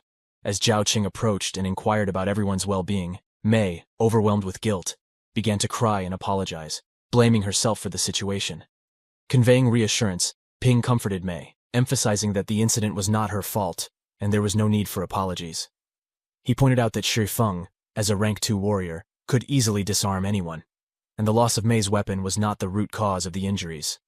In a show of solidarity, other group members echoed Ping's sentiments, asserting that they, too, would have struggled against Shi Feng, and might have faced dire consequences. These words of encouragement intensified Mei's emotions. With the group leaning towards supporting Ping, they acknowledged his strategic planning and commended his handling of the challenging situation. It dawned on Ping that they needed to address the issue with instructor Zhou Shi regarding the undisclosed rank 2 status of their target. As Ping mentioned this, instructor Zhou Shi appeared in the distance, wearing his customary cold expression. Approaching the group, Zhou Shi remarked that their performance fell below expectations, considering their numbers, and the skirmish resulted in casualties. He further commented that even though the target wasn't formidable, Ping, Song Ting, or Mei could have easily emerged victorious.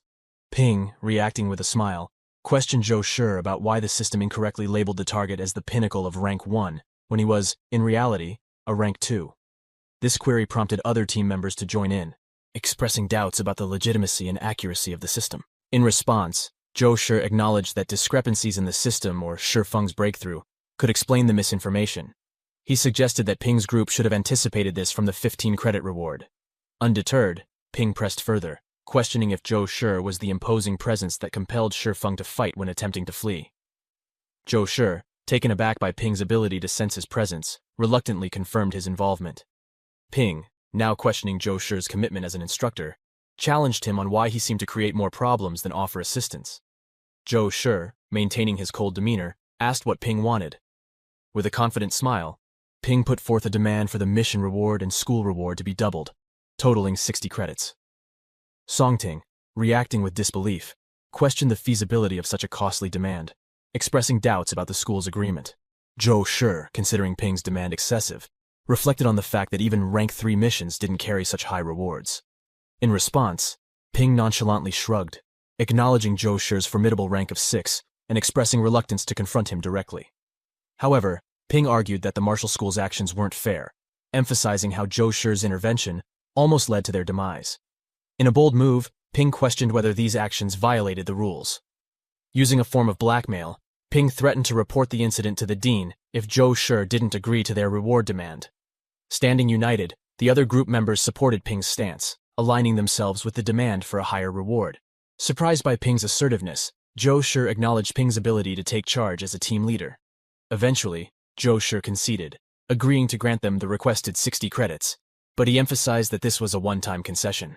The news sparked celebration among the team members, who expressed their gratitude to both Ping and instructor Zhou Shi. Following the agreement, Zhou Shi approached Ping, offering a warning. He cautioned Ping not to dwell too much on injuries or casualties during future battles, emphasizing that those who fixate on such concerns were often the ones who perished quickly. Upon hearing Zhou Shi's warning, Ping came to the realization that Zhou Shi was correct. Ping acknowledged that he had been overly cautious this time, recognizing that with his and Song Ting's abilities, Shi Feng wouldn't have stood a chance. Ping understood that their mindset of retreating upon learning about the target's rank 2 status had been detrimental. Grateful for the guidance, Ping expressed his thanks to Zhou Shi. In the main hall practice class, all students wielded stick sparring weapons, engaged in training. Ping, engrossed in checking his status, noted that his wealth had reached nearly 11 million. This realization led him to understand that participating in missions accelerated his wealth growth much more effectively than selling pills alone. Amidst their training, Zhou Lilei and his team returned from their mission, visibly battered and fatigued. Rumors circulated among the students that Lei's team had suffered 1 casualty and 3 injuries. Ping overheard discussions, with students attributing the misfortune to Lei's overconfidence in selecting a Rank 2 mission. Zhou Li's anxious demeanor fueled the speculation, and he shakingly conveyed that the instructors seldom intervened in missions, only stepping in when a team was on the verge of disaster. Tragically, their team member, Lu Kunqian, had lost his life, and Zhou Li warned that the next casualty could be anyone, possibly even themselves. Suddenly, one of Zhou Li's furious teammates charged at him, grabbing him by the shirt and angrily berating him for choosing a Rank 2 mission, which resulted in the death of their teammate. Zhou Li remained silent, his face reflecting clear regret. Another member of Zhou Li's team pointed out that Ping's team had accidentally encountered a Rank 2 target, but had managed to avoid any casualties. Realizing the validity of Ping's decisions, Mei grasped the significance. Approaching Ping, one of his teammates, accompanied by 2 others, proposed a 2-day break from missions for practice. However, Ping denied the request, emphasizing the importance of seizing opportunities for rewards to prepare for future Rank 2 missions. He stressed that slackening off even slightly would widen the gap, and stopping now would equate to giving up on their goals. Turning to his teammates, Ping inquired whether any of them wished to quit. Song Ting promptly responded that they had no intention of quitting and were determined to recover quickly from their minor injuries by consuming a few pills. Ping, recognizing Song Ting's good nature despite his arrogance, felt a sense of satisfaction. The other team members echoed similar sentiments, expressing their determination to persevere through missions despite injuries or fatigue. Ping, elated by the passion and resolve of his teammates, suggested a strategic approach. He proposed that they take some time to rest and engage in easier Rank 1 missions to accumulate rewards. Once everyone was in optimal condition and well-equipped, they could then tackle a Rank 2 mission. Subsequently, they engaged in numerous low-rank missions, ranging from finding and returning a lost child to aiding the cat face in caring for its cats, and capturing a Rank 1 criminal. Throughout these missions, Ping primarily utilized a sword, and came to realize its potency compared to his previous weapon, the shoes. Observing Ping's fighting style, Song Ting noticed a growing sense of ruthlessness in his approach. Ping, upon hearing Song Ting's observation, reflected on the fact that he had taken the lives of 6 individuals, including 2 students in prior confrontations, and 4 criminals during these missions. The transformation into a more merciless person surprised Ping, who looked at his blood-stained hands, acknowledging that it was the only way to enhance his experience and refine his skills. At the practice building, students gathered around the ranking board, and Team Lei held the top spot with 100 points, while Ping's team secured 2nd place with 94 points. Observing the standings, Song Ting felt disheartened, expressing concern that even the double reward from Shi Feng's mission only elevated them to the 2nd position. He suggested to Ping that they should consider taking on Rank 2 missions now that everyone had shown improvement. Ping contemplated Song Ting's suggestion, recognizing that his recent reliance on the system had significantly increased his strength. Approaching the middle stage of Rank 2, he pondered the possibility of facing another Rank 2 opponent alone, considering his enhanced capabilities. Agreeing with Song Ting's suggestion, Ping decided that they would proceed with splitting into 3 groups. Mei, Song Ting, and Ping would undertake Rank 2 missions, while the remaining 3, excluding the 2 injured girls, would focus on Rank 1 missions. The injured girls would stay behind to collect and search for information, and once completed, they would receive 10% of the reward. The proposal brought joy to everyone. Curious about the instructor's role in this arrangement, Mei inquired about their plans. Song Ting responded, expressing their inability to rely on the instructor for help.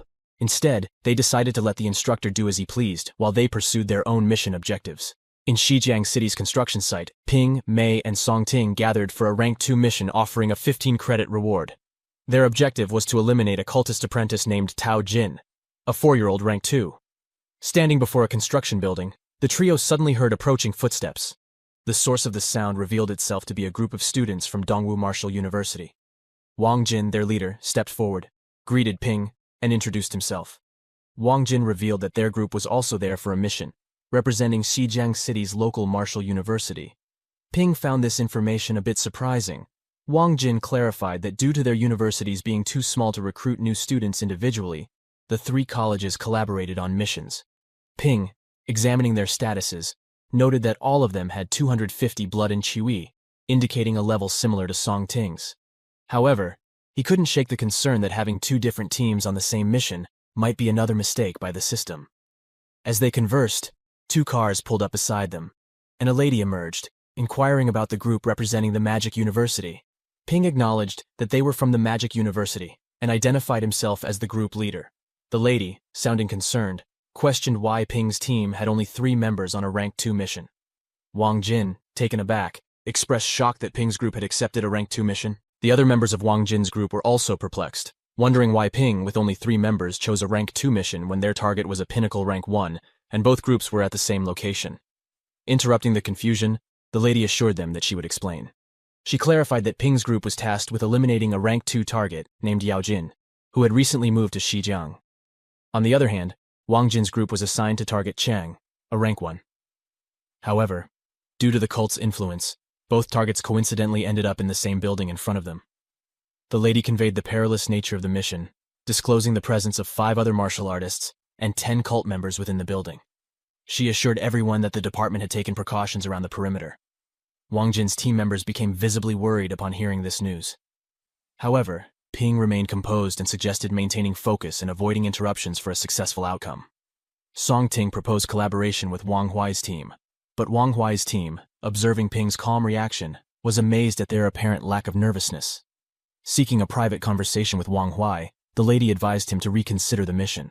She explained the formidable opponents within the building, including at least 1 Rank 2 and a pinnacle Rank 1 martial artist, not to mention other cult members.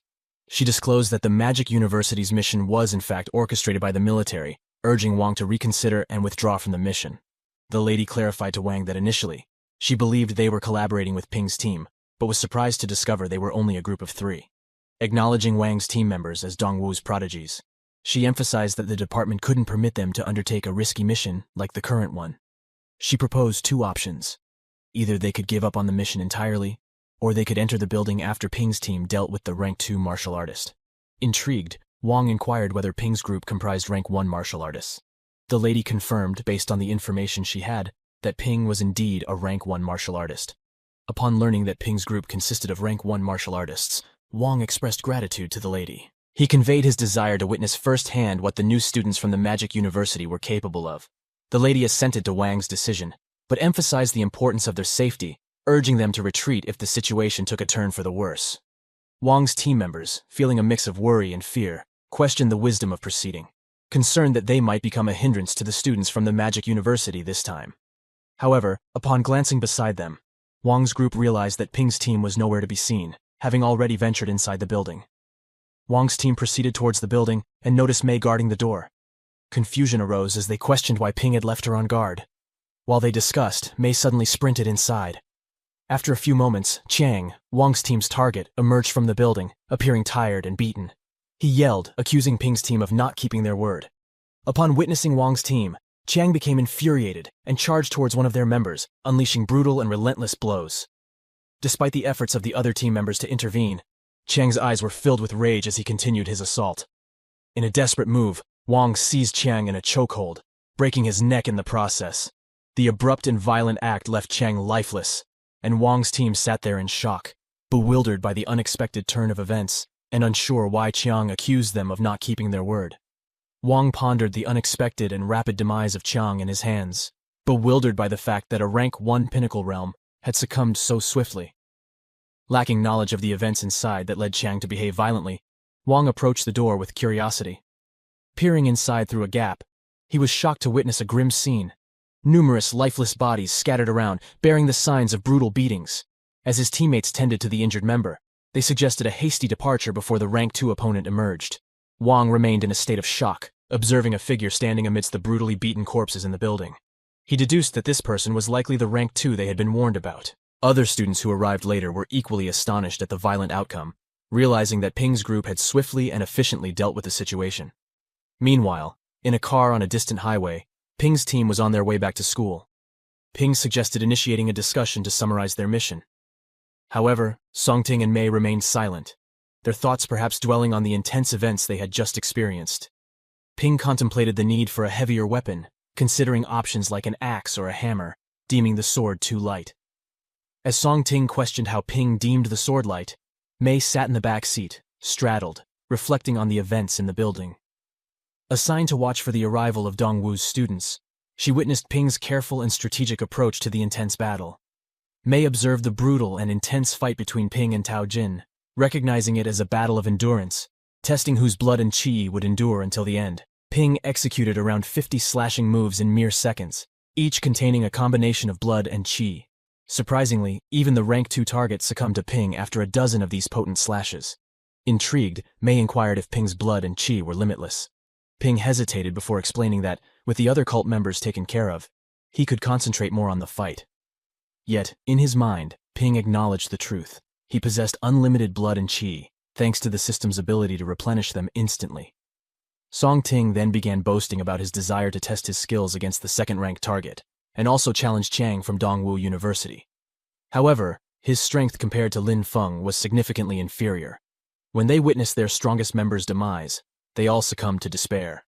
Ping, seizing the opportunity, demanded all their valuables, and they reluctantly agreed.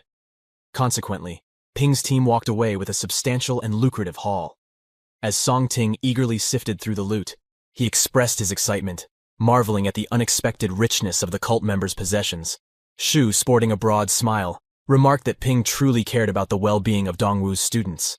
At the abandoned building, Wang's team members were genuinely pleased and commended Ping's team for showing concern and leaving their assigned target for them to handle. The positive outcome brought happiness to everyone, but Wang stood there deep in thought, pondering something. He voiced his opinion, stating that Ping was too weak to be worth a fight. Meanwhile, Ping believed he had assisted Wang's team. Song Ting, acknowledging Dongwu's captain's impressive move, suggested that if that was the extent of their knowledge, there shouldn't be any concerns about the upcoming national exchange sparring competition. Mei concurred with Song Ting, expressing confidence that he would emerge victorious in a strength comparison. Suddenly, a notification appeared on Ping's phone, and upon checking, he discovered the updated rankings, revealing Ping's team at the top with an impressive 132 points. Lei's team followed closely in second place with 128 points, leaving everyone astonished. In response to the unexpected turn of events, Ping swiftly altered their course, declaring they would immediately join the next mission. He emphasized the urgency, stating they couldn't afford to let Lei's team catch up to them. At the practice hall, students gathered as the dean addressed them, revealing the winners of the competition. Ping's team emerged triumphant with a total of 186 points, and as a reward for their victory, they were awarded an additional 100 points, bringing their total to 286 points. The announcement left the entire assembly in awe of Ping's team's remarkable achievement. Upon hearing the announcement, Ping couldn't help but wish they had completed the last mission, envisioning their points surpassing the 200 mark. Mei chuckled at Ping's desire for more points, assuring him that they had already performed admirably. The dean proceeded to reveal the overall rankings, with Lei's team securing second place with 179 points, Chad's team in third with 150 points, and Chen Yun's team landing in the last position with a total of 100 points. Witnessing the blame game within Chen Yun's team for their lower position, Ping observed the situation thoughtfully.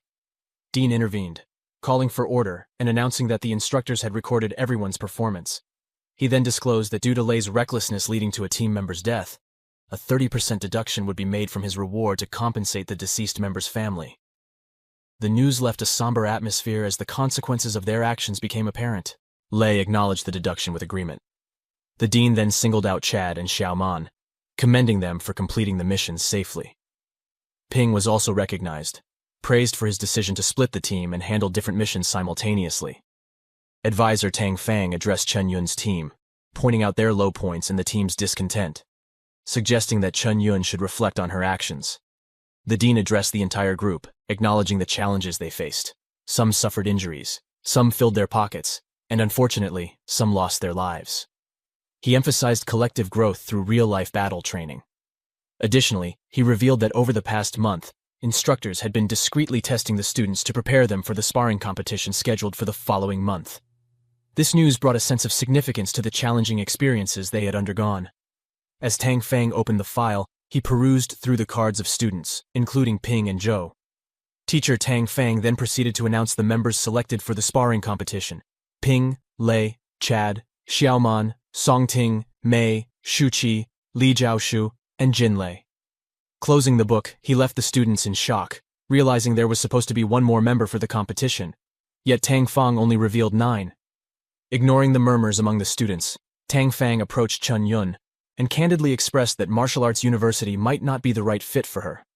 Instead, he suggested she consider joining a university more aligned with literature. The directness of Tang Feng's words left an impact on Chun Yun and the surrounding students. Tang Feng continued, emphasizing that while Chun Yun possessed decent skills, she wasn't adequately prepared to evolve into a true martial artist.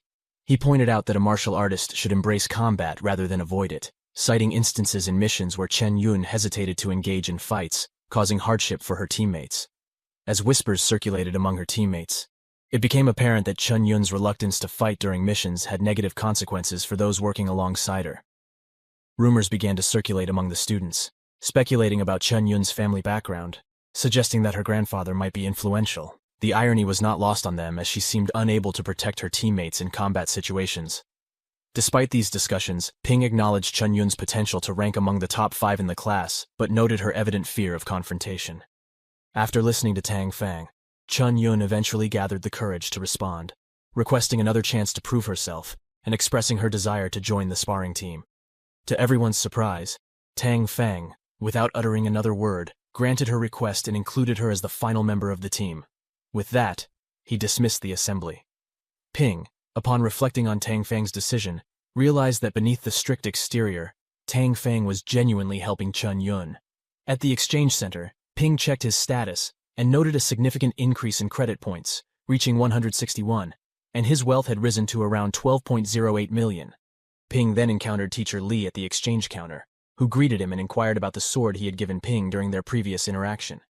Ping responded, expressing that the previous sword was fine, but due to his increased blood qi, he now desired a heavier, more violent, yet easy-to-carry sword. Upon hearing this, Teacher Li stood up and invited Ping to follow him into the armory. Inside the armory, Ping saw an array of different weapons scattered on shelves. Teacher Li presented a Phoenix Break glaive, weighing a total of 32 kilograms, and inquired if Ping would be interested in such a weapon. He explained that the glaive was not only long, but could also be separated for convenient storage and easy carrying in a bag. Intrigued by its features, Ping contemplated that the Phoenix Break glaive seemed to match his requirements perfectly. However, Ping was taken aback when Teacher Li revealed the price, stating that he would sell it for a substantial amount of 320 credits. The revelation left Ping shocked at the cost of the weapon. Upon hearing the price, Ping couldn't contain his surprise and involuntarily spat out what was in his mouth. Declaring it too expensive, he began to negotiate with Teacher Li. Despite Teacher Li's initial reluctance to go below 30 credits, Ping persisted, expressing his desire to acquire the glaive for 150 credits. After some back and forth, they eventually reached a compromise, and Teacher Li handed over the glaive to Ping. As Ping proceeded on his way, Teacher Li, aware of the financial challenges faced by Martial University students, understood Ping's effort to save credits. However, when Teacher Li later observed Ping spending 150 credits on buying pills, he was left astonished. Ping, it seemed, wasn't short on credits, but had bargained as if he was financially strained, leaving Teacher Li shocked. In the practice hall, Ping stood confidently, wielding his long glaive. Chad approached, expressing amazement at Ping's ability to acquire a new weapon so quickly. Ping brushed off Chad's astonishment and inquired if the day for selecting new captains had arrived, indicating his readiness to prepare. Xiaomon joined the conversation, advising Ping not to assume he was the only one showing improvement. Suddenly, Chad, fueled by ambition, charged towards Ping, declaring his intention to become the next class president.